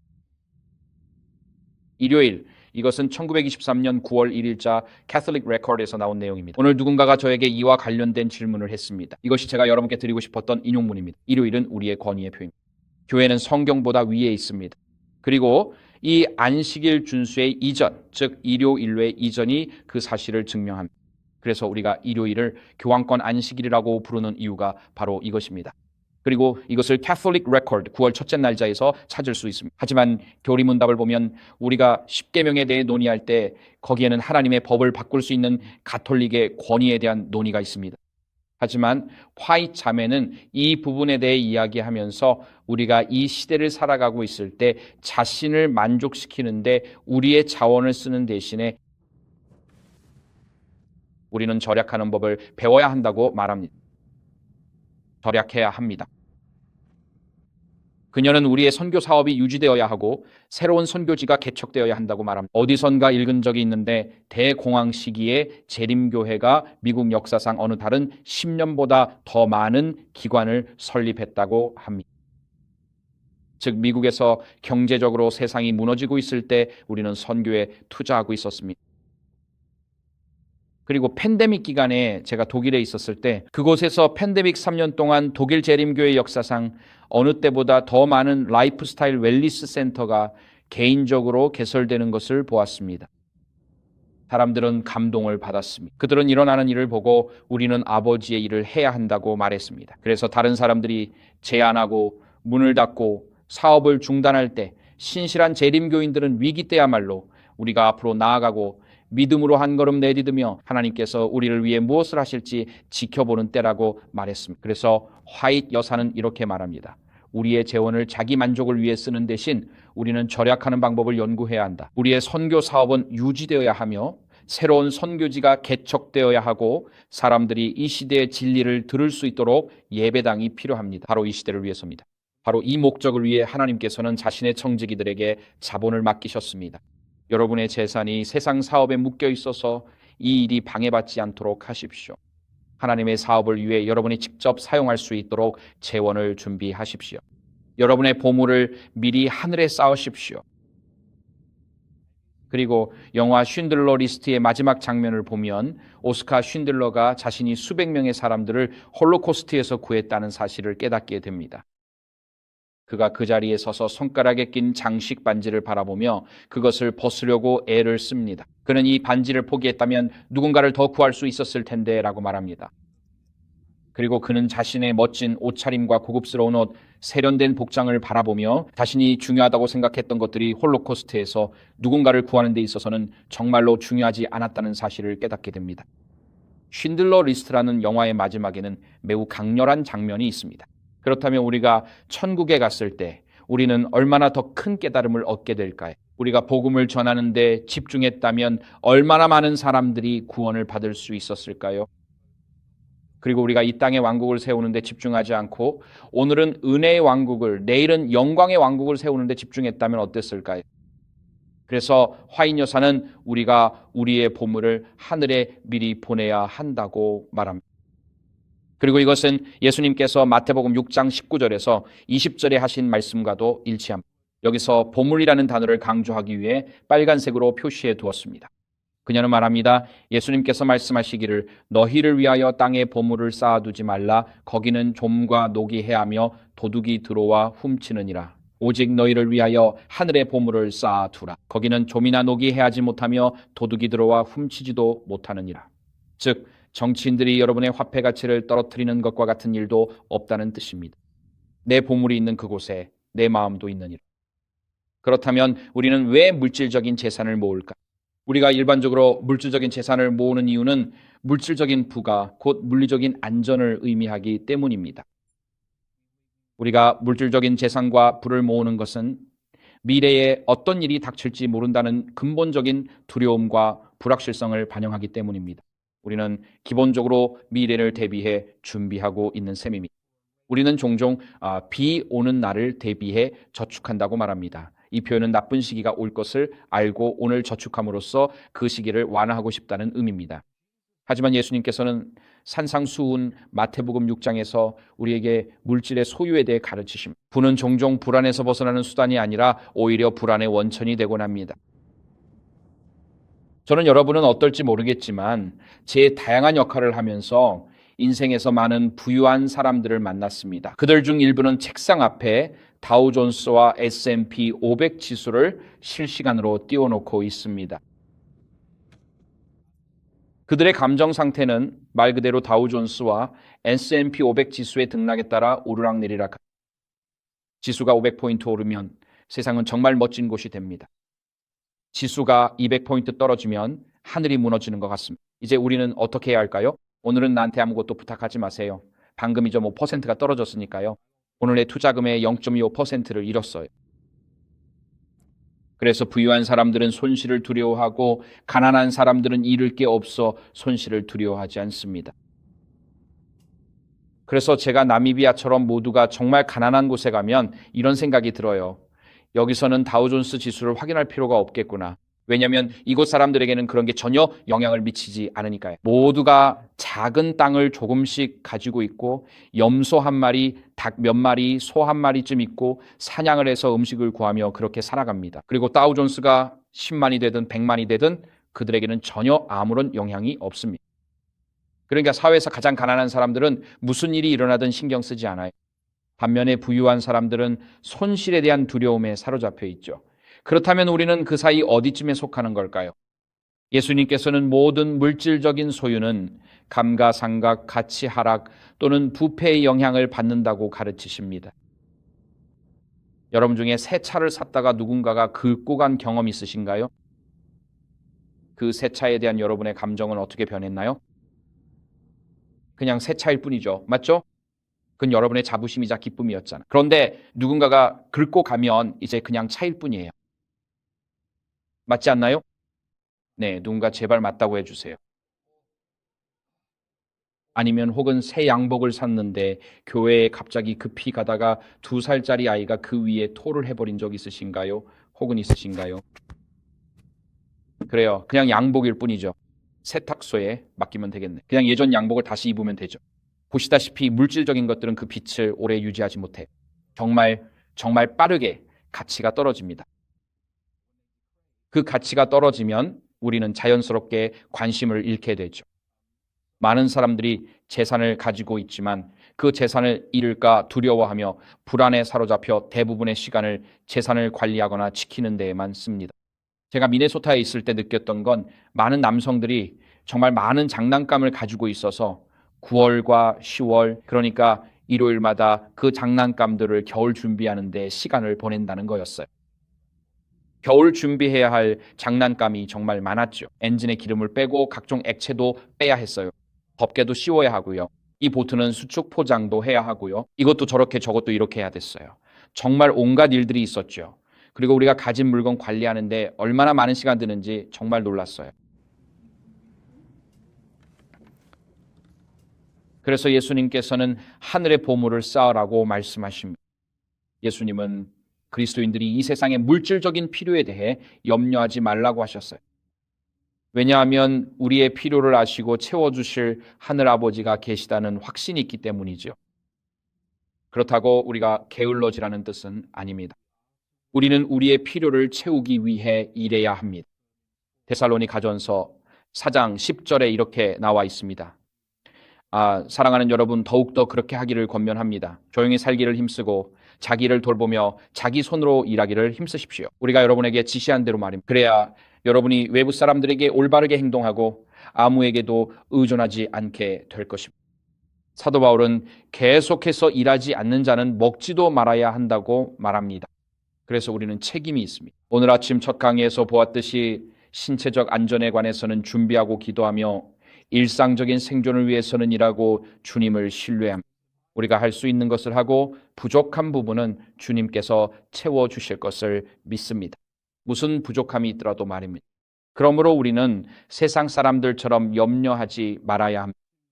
우리는 다우존스를 마치 중독된 것처럼 쫓아다니지 말아야 합니다. 제 아버지는 1년에 한 번 파이낸셜 타임즈를 사셨습니다. 그것은 새해 전날이었습니다. 파이낸셜 타임즈는 영국에서 주요한 경제신문입니다. 이 신문은 무슨 이유에서인지 분홍색 종이에 인쇄됩니다. 아버지는 주식시장과 자신이 가진 저축펀드를 살펴보시고 올해는 7% 올랐구나라고 말씀하셨습니다. 그리고 그게 아버지가 1년 중 유일하게 그런 것을 확인하는 때였습니다. 해마다 그랬죠. 아버지는 코리에게 이렇게 말씀하셨어요. 걱정할 필요 없다고요.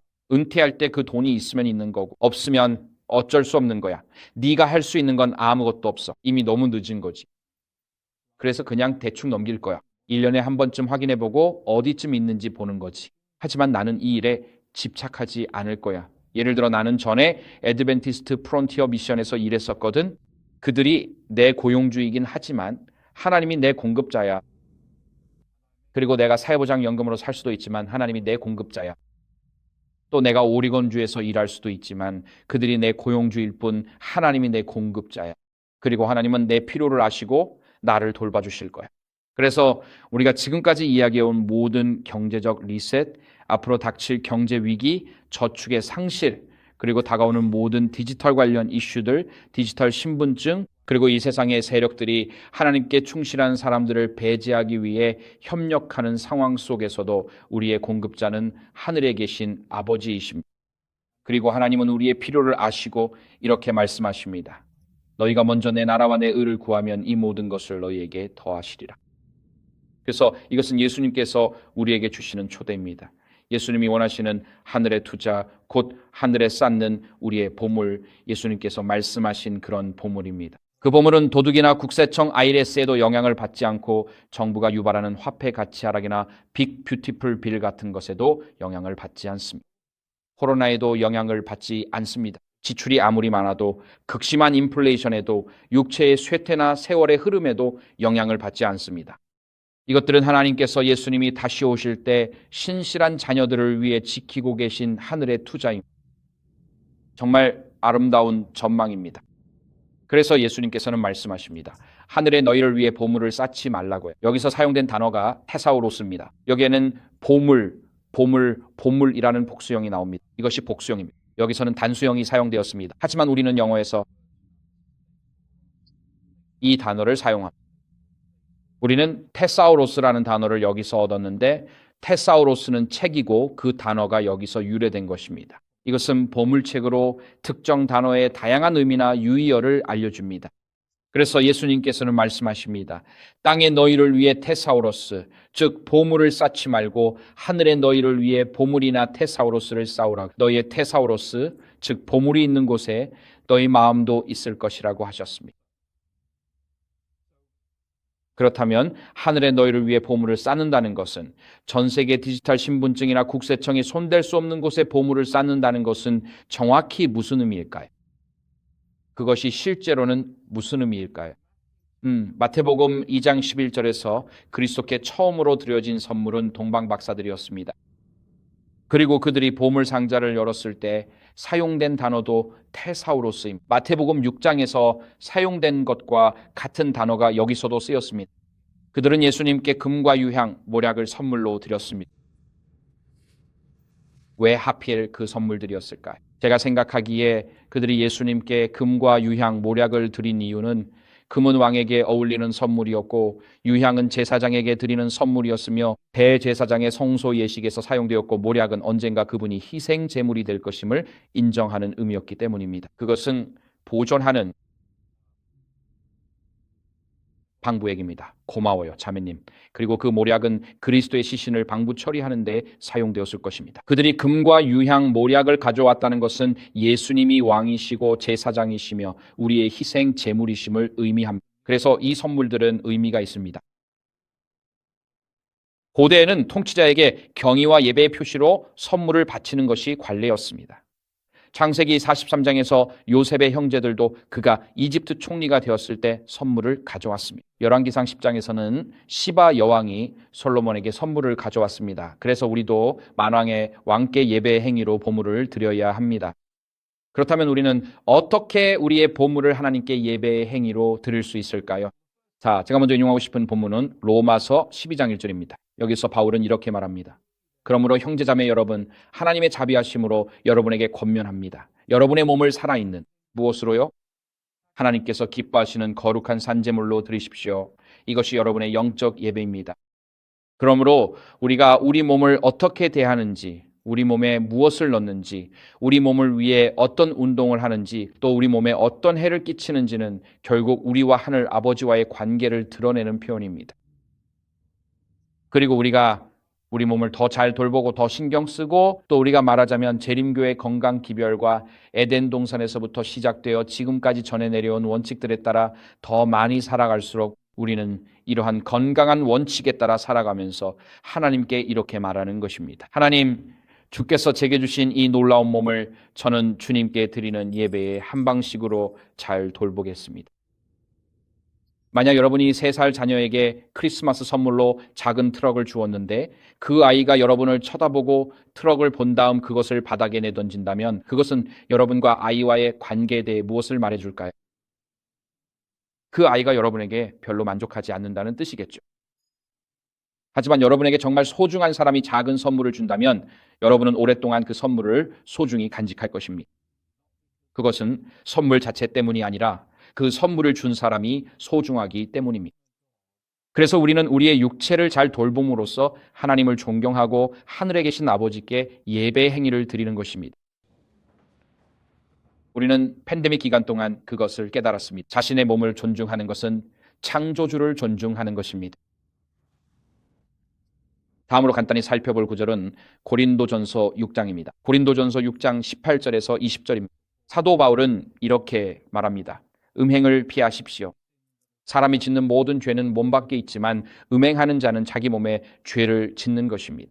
혹시 여러분의 몸이 여러분 안에 계신 성령의 전이며 하나님께로부터 받은 것임을 알지 못합니까? 그리고 여러분은 여러분 자신의 것이 아니라는 것도요. 왜냐하면 여러분은 값으로 산 것이니 그러므로 여러분의 몸으로 하나님께 영광을 돌리십시오. 그래서 우리가 우리의 몸을 잘 관리하는 것은 우리의 몸이 하나님께서 주신 선물이기 때문이며 우리는 하나님께서 주신 몸의 청직입니다. 우리는 우리의 몸을 거룩하고 존귀하게 관리해야 합니다.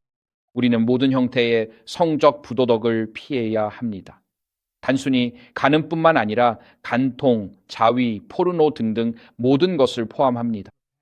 우리는 도덕적으로 순결한 삶을 살아감으로써 우리의 몸을 성령의 전으로 준비합니다. 자, 만약 이 자리에 있는 많은 사람들이 일반적인 미국인 군중이라면 아마도 여기 있는 사람들 중 70%는 정기적으로 포르노를 소비하고 있을 것입니다. 여기가 재림교인 모임이기 여기 있는 사람들 중 40에서 50%가 포르노를 본다고 가정해 봅시다. 그리고 저는 아내가 매일같이 트라우마를 겪는 결혼 생활을 너무 많이 봐왔습니다. 남편이 한 번 간통을 저지르면 그건 한 번으로 끝나고 아내는 그에 따른 모든 감정적 반응을 겪게 됩니다. 하지만 남편이 매일 포르노를 본다는 사실을 아내가 알게 되면 그녀는 그 고통스러운 경험을 매일같이 반복해서 겪게 되는 것입니다. 이것은 결혼 생활에 엄청난 타격을 줍니다. 이것은 그리스도의 몸에 생긴 암과도 같습니다. 저는 이 주제에 대해 전에 이야기한 적이 있지만 만약 우리가 정말로 우리의 몸을 하나님께 산 제물로 드리기를 원한다면 재림교인들 사이에서도 너무나 흔한 이러한 집요한 죄들에 반드시 승리해야. 그래서 오늘은 이 주제에 대해 더 이상 길게 말하지 않겠지만 포르노는 여러분을 천국에 들어가지 못하게 하는 죄라는 점은 분명히 말씀드리고 싶습니다. 포르노는 또한 신경화학적 중독이기 때문에 혼자 힘으로 끊는 것은 거의 불가능합니다. 그리고 훌륭한 프로그램들이 많이 있습니다. Pure Desire, Orgy가 그중 하나입니다. Conquer Series, 검도 또 다른 예입니다.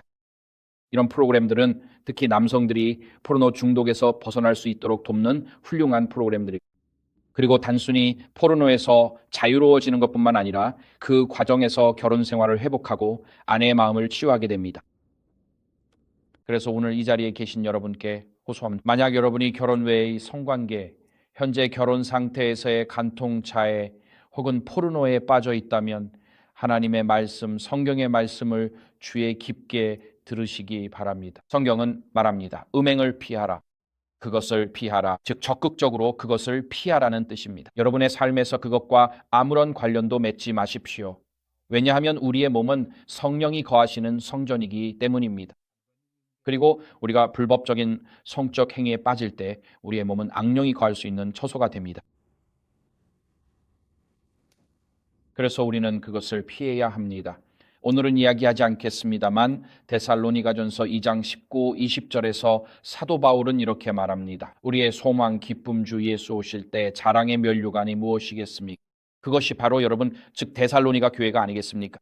네, 여러분이 우리의 영광이자 우리의 기쁨입니다. 그래서 이 구절은 그리스도께서 무엇보다도 찾으시는 보물은 잃어버린 사람들의 구원임을 우리에게 말해줍니다.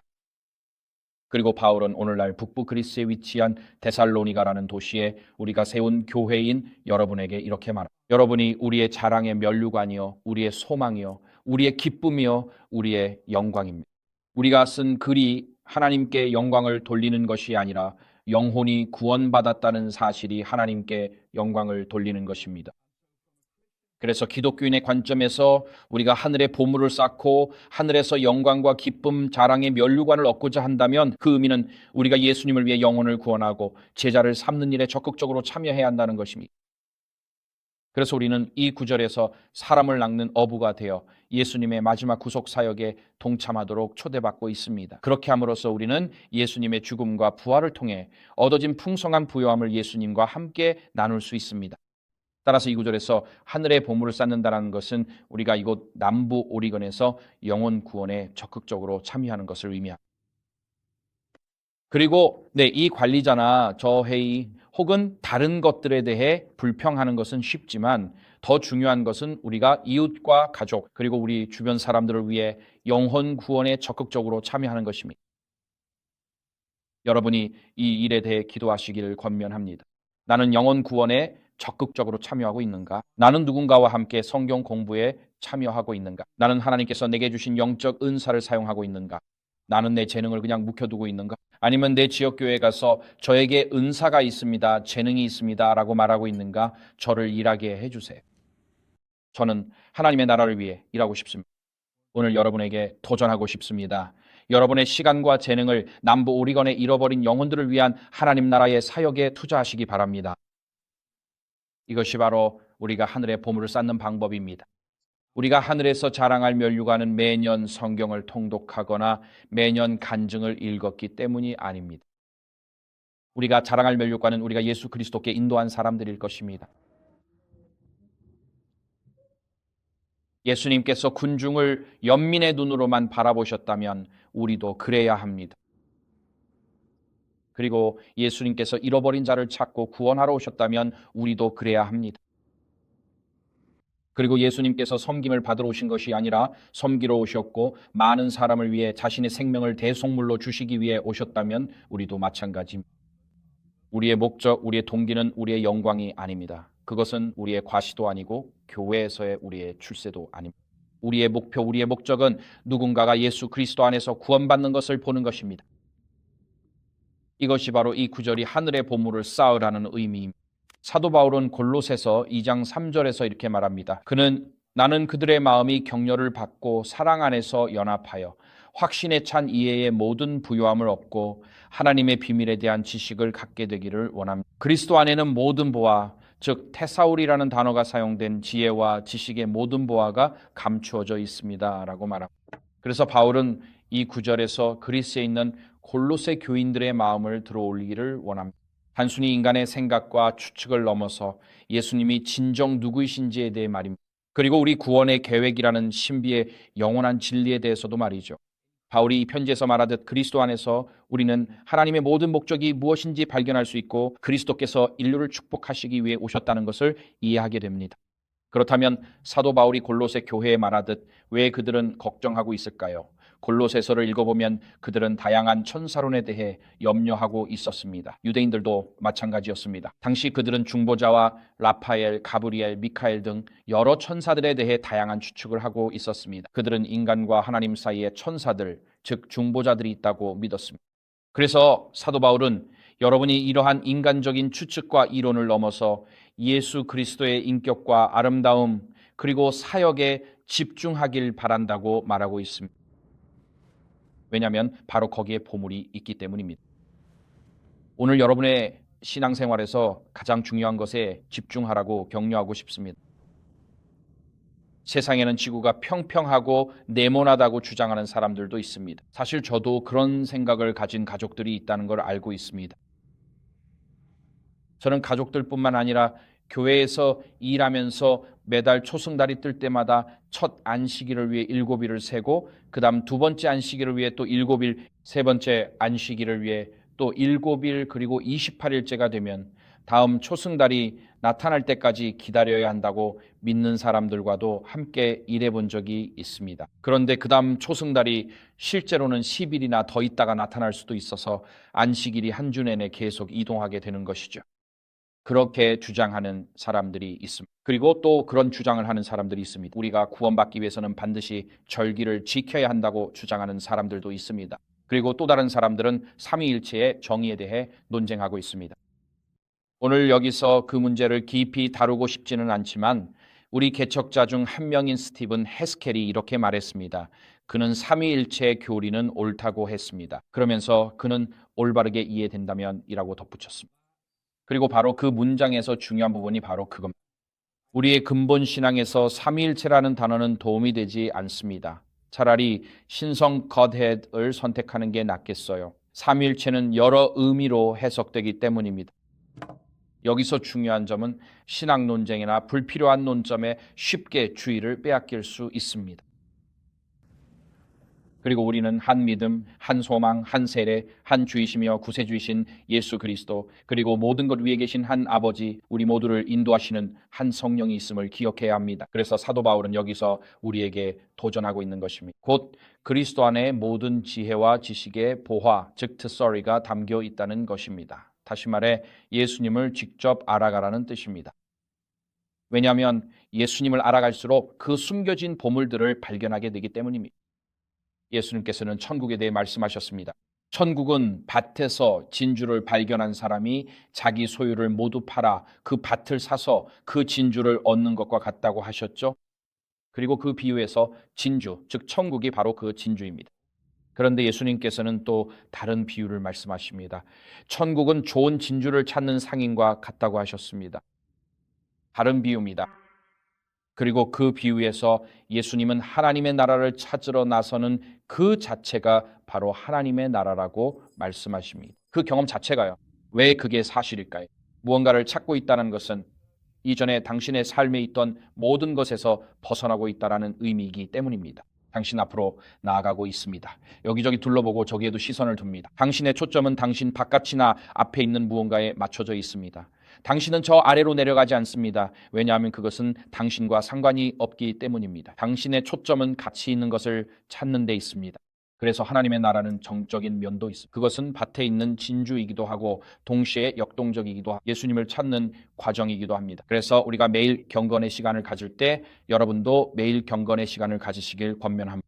주님과 함께 조용한 시간을 가지세요. 하지만 하나님께서는 음악과 시, 성경 그리고 자연을 통해 말씀하십니다. 그 시간을 매일 주님께 바치세요. 예수님을 찾는 그 과정 속에 있습니다. 그 자체가 바로 그렇습니다. 당신은 하나님의 나라 안에서 살고 있는 것입니다. 그리고 이 세상과 이 세상의 신들로부터 멀어지고 예수님을 찾는 과정 속에서 구원자께 더 가까이 다가가고 있습니다. 이것은 역동적인 과정입니다. 그리고 우리가 예수님께 더 가까이 다가갈수록 예수님 안에서 모든 지혜와 지식에 감추어진 보물을 발견하게 됩니다. 그리스도 자신이 바로 지혜와 지식의 보물 창고이십니다. 우리가 직접 그리스도를 알게 될 때 하나님의 신비 중 일부를 알게 됩니다. 그래서 예수님께서도 마태복음 13장에서 이 점에 대해 말씀하셨습니다. 예수님께서 그들에게 말씀하셨습니다. 그러므로 천국을 위해 훈련된 모든 서기관은 자기 집 주인과 같아서 그의 보물 창고에서 새 것과 옛 것을 꺼내옵니다. 여기서도 같은 단어가 사용되고 있습니다. 이 구절에서 예수님은 그의 가르침이 제자들에 의해 때때로 꺼내어지는 보물임을 우리에게 가르치십니다. 그렇다면 어떻게 그것을 꺼낼 수 있을까요? 먼저 머릿속에 그것을 저장해 두어야 합니다.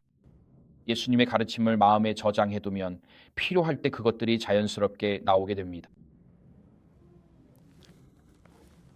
이렇게 우리는 하늘의 보물을 쌓는 것입니다. 공부하고 암기하고 그리고 우리의 삶과 결정, 관계를 예수님의 가르침 위에 세움으로써 말입니다. 이것이 중요한 이유는 예수님께서 말씀하시기를 네 보물이 있는 곳에 네 마음도 있다고 하셨기 때문입니다. 내 티소러스, 보물 창고가 있는 곳에 내 보물도 있을 것이다. 왜 이것이 사실일까요? 우리가 다른 사람을 축복할 때 우리는 하나님의 축복을 받을 수 있는 마음을 엽니다. 화이트 자매님도 이 점에 대해 축복의 생각과 양에 대해 말씀하셨습니다. 그녀는 복음을 전파하기 위해 돈이나 시간을 바치는 사람은 그 일과 그 일을 통해 구원받을 영혼들을 위해 자신의 관심과 기도를 쏟게 된다고 말합니다. 그의 애정은 다른 이들에게로 향하게 되고 하나님께 더 큰 헌신을 하도록 자극받게 됩니다. 그가 그들에게 가장 큰 선을 베풀 수 있도록 말입니다. 그러면 이렇게 말씀드릴게요. 가상의 예로 만약 여러분이 매 분기마다 지역 유기견 보호소에 $100를 기부하기로 결정했다고 해봅시다. 유기견 보호소요. 여러분 동네에도 유기견 보호소가 있나요? 보호소요. 네, 우리가 동물들을 안락사시키는 그 인도적인 장소 맞죠? 네. 만약 여러분이 매 분기마다 지역 동물 보호소에 $100를 기부하기로 결정한다면 그 보호소에 단순한 관심 이상을 갖게 되지 않나요? 보고서를 읽고 싶어지지 않나요? 상황이 어떻게 돌아가는지 알고 싶어지지 않나요? 여러분이 돈을 기부한다는 사실 자체가 마음도 그곳으로 향하게 만듭니다. 관심이 생기고 뉴스에서 그 소식을 챙겨보게 되죠. 만약 그곳에서 확장 공사를 하려고 하면 그 확장과 승인 과정을 계속 지켜보게 됩니다. 그리고 만약 그곳이 문을 닫게 된다면 감정적으로 매우 속상해지지 않나요? 그러니까 여러분이 어디에 돈을 쓰면 마음도 그곳을 따라가게 됩니다. 마음이 먼저 어디론가 가고 나서 돈을 내는 게 아니에요. 오히려 돈을 내면 마음이 그 뒤를 따르게 되는 겁니다. 그리고 우리가 그리스도를 위해 영혼을 구원하는데 돈을 예를 들어 한 젊은이가 여러분의 교회에 와서 저는 1년 동안 케냐에서 학생 선교사로 봉사하고 싶어요 라고 말한다고 해봅시다. 도와주실 수 있나요? 저는 마사이족과 함께 일하게 될 거예요. 여러분이 그 젊은이에게 $50를 기부했다고 가정해 봅시다. 앞으로 1년 동안 여러분은 동아프리카의 마사이족에 관심을 갖게 될 것입니다. 그리고 그곳에 간 그 젊은이가 어떻게 지내는지 궁금해하게 될 것입니다. 그들의 사역에 어떤 열매가 있었을까 하는 생각도 하게 되겠죠. 그리고 누군가가 여러분에게 남부 오리건밸리에서 대쟁투 책자를 나눠주고 싶다라고 말하면 여러분은 그래 거기에 $500 정도는 낼 수 있겠어 라고 말할 수 있습니다. 여러분이 그들에게 $500를 주면 단순히 $500만 주는 것이 아니라 그 이후 소식을 간절히 기다리게 됩니다. 그 대쟁투 책자들이 어떻게 배포되었는지, 누가 그것을 받았는지, 그리고 어떤 결과가 있었는지에 대한 소식을 궁금해하게 되죠. 이처럼 여러분의 시간이나 돈을 무언가에 기부하는 그 자체가 곧 여러분의 마음이 그곳을 따라가게 된다는 의미입니다. 그래서 우리가 복음 사업을 위해 우리의 재정이나 시간을 드릴 때 우리는 하늘의 보물을 쌓는 것입니다. 왜냐하면 여러분의 보물이 있는 곳에 여러분의 마음도 따라가기 때문입니다. 그래서 하늘에 쌓는 보물은 바로 오늘 우리의 희생으로 인해 그곳에 있게 된 영혼들을 만나는 기쁨입니다. 다른 이들의 구원을 위해 헌금할 때 여러분은 자신이 드린 헌금이 가져올 영원한 결과에 대해 관심을 갖기 시작합니다. 여러분은 그 민족이나 그랜츠 패스의 그 지역을 위해 기도하기 시작.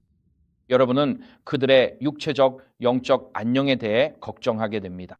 하나님의 나라가 전진할 때마다 사탄의 나라가 항상 반격하듯 여러분은 일어나는 영적 전투를 두고 하나님께 기도하며 씨름하게 됩니다.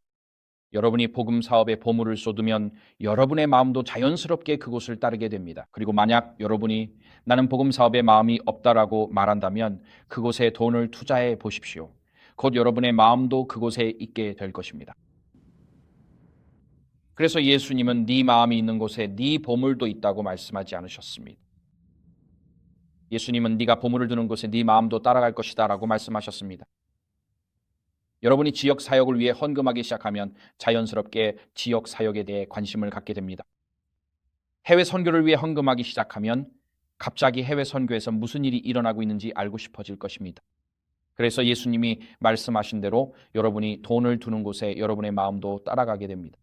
이제 시간이 다 되었습니다. 이제 결론을 내릴 시간입니다. 예수님께서는 이렇게 말씀하십니다. 경제적 리셋과 디지털 리셋, 디지털 신분증, 중앙은행 디지털 화폐, CBDC, 스테이블 코인, 그리고 통화 가치 하락 등 모든 것이 일어나는 이 세상에서 말입니다. 이 세상의 경제 거인들은 이 세상에서 자신들의 부를 지키기 위해 안간힘을 쓰고 있습니다. 그들은 시스템이 리셋되기 전에 최대한 많은 부를 얻으려고 애쓰고 있습니다. 우리는 그런 것들에 대해 걱정할 필요가 없습니다. 왜냐하면 예수님께서 말씀하시기를 너희는 먼저 하나님의 나라와 그의 의를 구하라. 그리하면 이 모든 것을 너희에게 더 하시리라고 하셨기 때문입니다. 통화는 오르기도 하고 내리기도 합니다. 돈은 인플레이션으로 가치가 떨어지기도 하고 사라지거나 도난당하기도 합니다. 우리는 이런 일들을 통제할 수 없지만 오늘 우리의 마음의 보물이 어디에 있는지 선택할 수는 있습니다. 그러니 먼저 하나님의 나라와 그의 의를 구하고 하나님께서 여러분의 물질적인 필요를 돌보실 것임을 믿으십시오. 위에 있는 하늘의 너희를 위해 보물을 쌓으십시오. 썩지 않는 유업을 너희를 위해 쌓으십시오. 제가 이 물건들을 여기에 올려놓은 것 같습니다. 하나님의 말씀을 여러분의 마음에 간직하십시오. 예수 그리스도의 가르침을 우리의 일상 속에서 실천하며 살아가십시오. 여러분의 몸을 성령의 전으로서 존귀하게 여기십시오. 우리는 비교할 수 없는 값으로 산바되었으니 성적, 도덕적으로 순결한 삶을 살아가야 합니다. 그리고 우리의 시간과 재능, 그리고 돈을 잃어버린 영혼을 위한 복음 전도에 투자합시다. 그리고 이 세상에서 결코 우리에게 보답할 수 없는 아픈 이들과 상처 입은 이들을 위한 희생적인 섬김을 합시다. 언젠가 우리는 그들을 위에 있는 하늘에서 만나게 될 것입니다. 그러니 먼저 하나님의 나라와 그의 의를 구하십시오. 이것이 신약에서 볼 수 있는 실제 예 또는 우리가 그것을 어떻게 실천할 수 있는지입니다. 하나님께서 물질적 필요를 돌보실 것입니다. 우리는 이방인들처럼 세상에 닥칠 일들에 대한 두려움으로 마음이 압도되어 허둥대며 살아가서는 안 됩니다. 주변에 주식시장의 움직임 등 여러 가지가 있더라도 우리는 그것들에 대해 걱정하지 않아야 합니다. 우리는 그리스도를 위해 영혼을 구원하는 데 집중하고 하나님께서 오늘 우리를 돌보실 것임을 신뢰합시다. 구원의 계획이 주는 기쁨을 함께 나누십시오. 다른 사람을 자신처럼 사랑하십시오. 예수님께서 다시 오실 때 여러분은 유리바다에서 많은 사람들을 만나게 될 것입니다. 그들이 여러분에게 다가와서 내가 오늘 여기 있는 것은 이라고 말할 것입니다. 그리고 당신이 지구 어딘가에서 희생을 했기 때문에 내가 영생의 선물을 받게 되었습니다. 그것이 얼마나 큰 기쁨이겠습니까? 그렇지 않나요? 정말로 얼마나 큰 기쁨이 될까요? 이제 시간이 다 되었습니다. 이 건물에는 시계가 하나도 없습니다. 설교자에게는 정말 곤란한 일입니다. 지금 이 몇 시인지 전혀 모르겠으니까요. 벌써 3시 30분이네요. 좋습니다. 이제 충분히 오래 진행한 것 같습니다. 네. 자, 오늘 설교는 꽤 명확했던 것 같지 않나요? 그래서 오늘 하루 종일 그리고 방금까지 성령께서 여러분의 마음에 감동을 주셨다면, 성령께서 여러분에게 속삭이셨다면, 그리고 이렇게 말씀하셨다면, 형제나 자매여, 네가 바꿀 수 있는 변화가 있고 네가 새롭게 나아가고 싶은 방향이 있다면 오늘 성령의 음성을 외면하지 마십시오. 하지만 오늘 밤 침대 곁에서 하나님과 언약을 맺으십시오. 주님, 오늘 저를 깨우쳐 주셨으니 오늘부터 그 빛 가운데로 걸어가겠습니다 라고 말입니다.